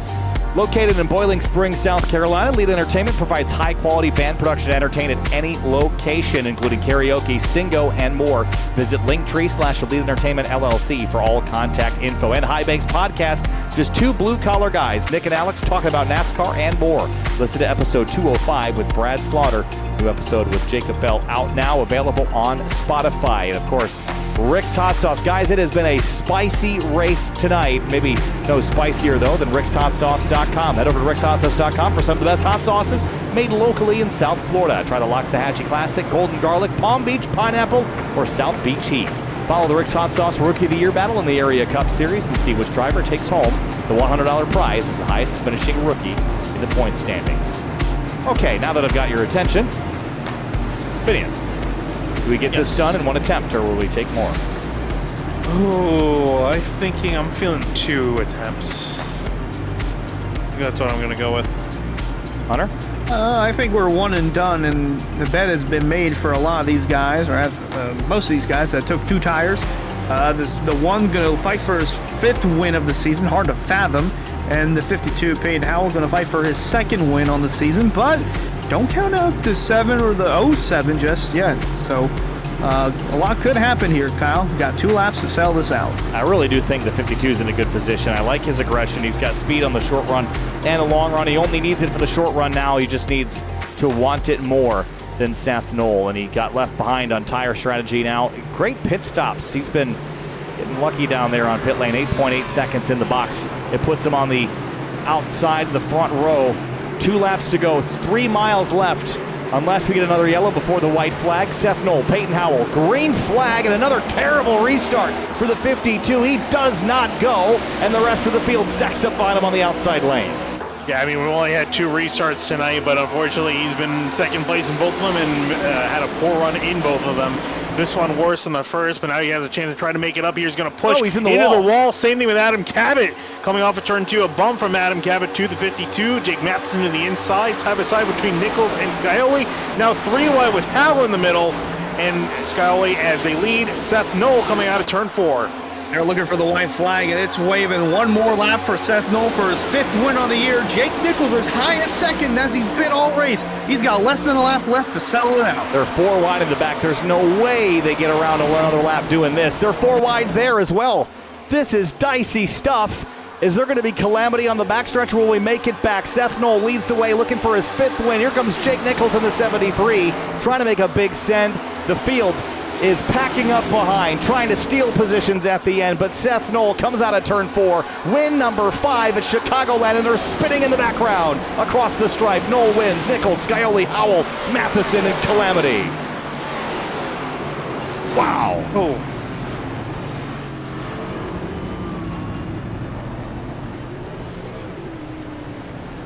I repeat, wow. All of that to set up for that.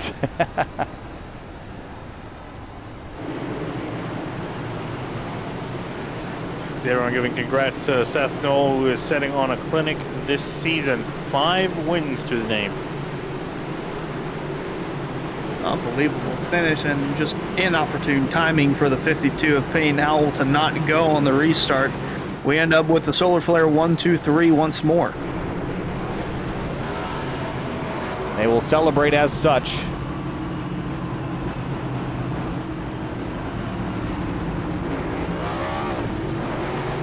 And the one will do his burnouts in celebration. He has gotten awful used to doing these.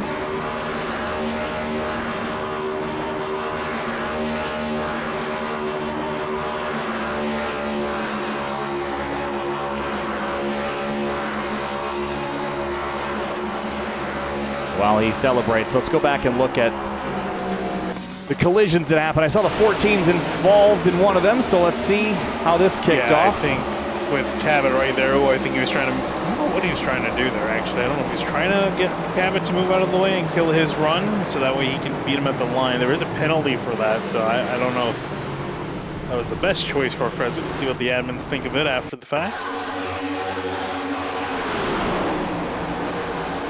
Senesac that comes in here and just gives him a real good wallop right there.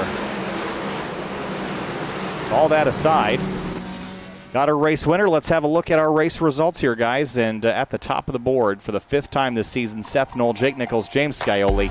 And the Solar Flare guys again performing and proving that they're one of the best teams here in the series. Yeah, no surprise to see their names up near the top of the board. Then Peyton Howell having to settle for 4th place. A decent run for him, as well as Jake Matheson, who started all the way back in 39th. Great climb forward for him. Adam Cabot, then Greg Mitchell, Michael Curran, Connor Okrezik, and Nick Soler will round out your top 10. In a crazy running order, Springer finishes outside the top 10, finishes 11th, and Tyler Nichols, solid 12th place finish. Ed Shearer Jr. 13th, Connor Horn rallies for 14th, Reese Schaefer 15th, Newbigging, Jeremy Miller, Garrett Grant, Cameron Hearn, and Landon Cardolo round out the top 20. Bailey Turner comes home 21st place, and looking down the rest of the order, you got drivers like David Weishart that would have earned better. Blaze McKinney as well in that 87 down in the 25th spot. Seth Berger 30th, disappointing night for him. But for really the disappointing ones, for sure, Justin Bondurant, we've got Ryan Hartz, of course, Mason Kane, Philip Groner, and Jonathan Oates out with collision damage early on in this race. 3rd place, though, tonight, James Scioli just missed out. It was very close at the end. Green-white checkered after a nearly entirely green race. Only 2 cautions on the night, James.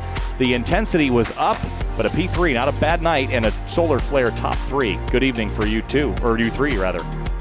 Yeah, great run for Solar Flare. Really happy about that. Happy to have all of us up front. Always fun racing those guys. I know we're all going to race each other clean, but hard and fair, and racing for the win is always fun, especially with those guys. So super happy about that. Not my favorite combo. This car just really tends to be super tight here, so just ended up picking up a lot of plow on a lot of the runs, and I lost a little bit of track position on that first pit stop, and so just kind of put me behind the 8-ball a little bit. I ended up getting behind some people who were a little tighter than me, and by the time I finally got through, just didn't have the draft of the cars in front. You got to stay in the draft here. You can't do it by yourself. So, but all in all, definitely happy to finish 3rd for sure. Well, tell us about this long run here, because we had drivers kind of pit, over a span of about 10, 15 laps, and it seemed like tires were worth something, but track position seemed very critical at other points in the race. So what made your decision to come down when you did?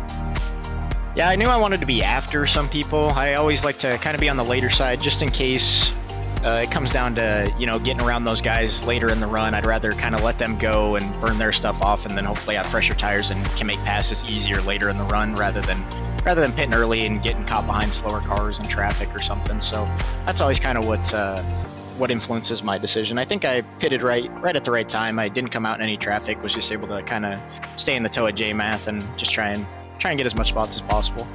James Scioli in the Solar Flare number 7. 3rd place tonight at Chicagoland. Congratulations. Thanks, guys. And before I go, just want to, once again, huge shout out to Solar Flare for the top 3 suite. Pretty cool. And big shout out to Drafty Car also for being on the car. Thanks to you guys, the admins, and everybody who helps us race every week. And hopefully we're talking at you guys again on Thursday. Thanks, James. Appreciate it. Thanks, guys. And Jake Nichols comes up a runner-up tonight in the 73, and maybe could have had something with another lap or 2, but everybody took 2 tires on that final pit stop, Jake.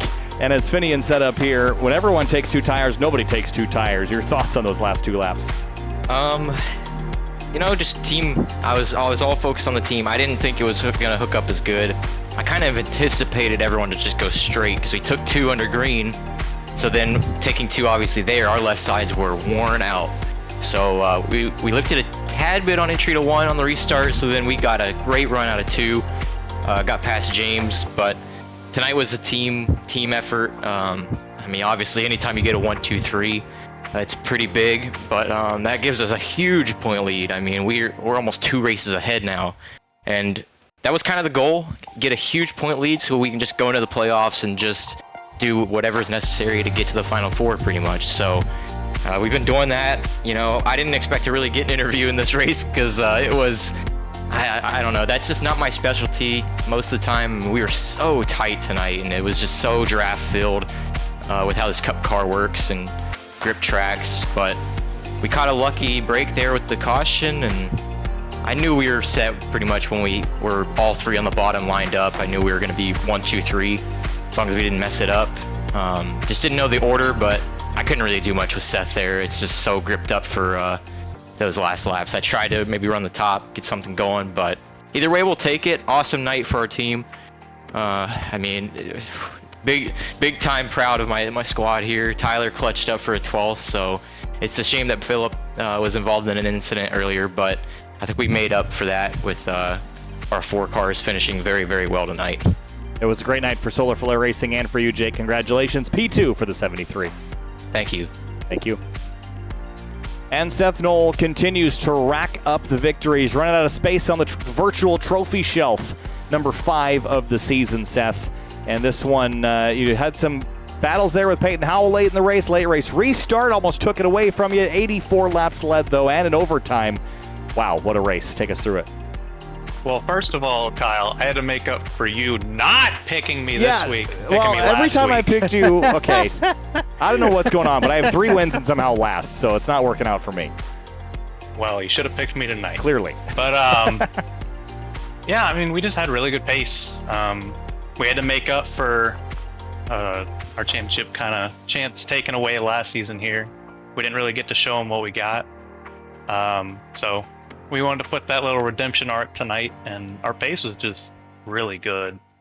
Like, we just able to break the draft away from Peyton and Adam, and then James and Jake and Matheson all just kind of got stuck where they couldn't break through that before we pitted. And then I got really lucky with Drew taking tires like 4 laps after me, that I just held his draft the rest of the race until the green white checkers. And once we get there, it's just go as hard as you can, and no one really can pass up front. But hell of a night for team points. Bowler Flare boys are cooking. We'll see about putting that 5th sticker on. I think me and Jake had maybe agreed that we would stop at 4. But yeah, hell of a season. Keep it going next week at Indy. Good luck to you, Seth. Thanks so much for talking to us. Congratulations on another win tonight. All right, appreciate it, boys. Thank you. All right, guys, what an evening. What a fun time. Finian, final thoughts on Chicagoland. The Windy City did not disappoint. Great battles all up and down the field. Fierce fight, green-white checkered, and we got it done in one go. Seth Knoll picks up his 5th win of the season. Yeah, always entertaining stuff, a great race, fairly clean race from these drivers as well, and then also that green-white checkered in there, just to throw in a little bit of action when things were getting stale at the end. One of the better races you can ask for these drivers, and they did a fantastic job, but for some of them, they're going to be happy to head out of Joliet, Illinois, and head to Indianapolis at the Indianapolis Motor Speedway for next week. One of those being Blaze McKinney. He won the last time out there with a perfectly timed green-white checker attempt and got the lead, and caution fell at the right time, so he was able to come through with that. You're going to need a better result, though, after the 25th place run he had. Had a top 10 run, but it's all the hometown boys like him, David Weishart as well. They're going to want to show out for their home track and want to make sure that they get their car into victory lane. Well, that'll do it for Chicagoland tonight and the Area Cup Series. 2 more races here in my hometown, or at least my current place of residence, or nearby enough. 40 minutes out. We'll see you tomorrow for the Truck Series right here from Chicago.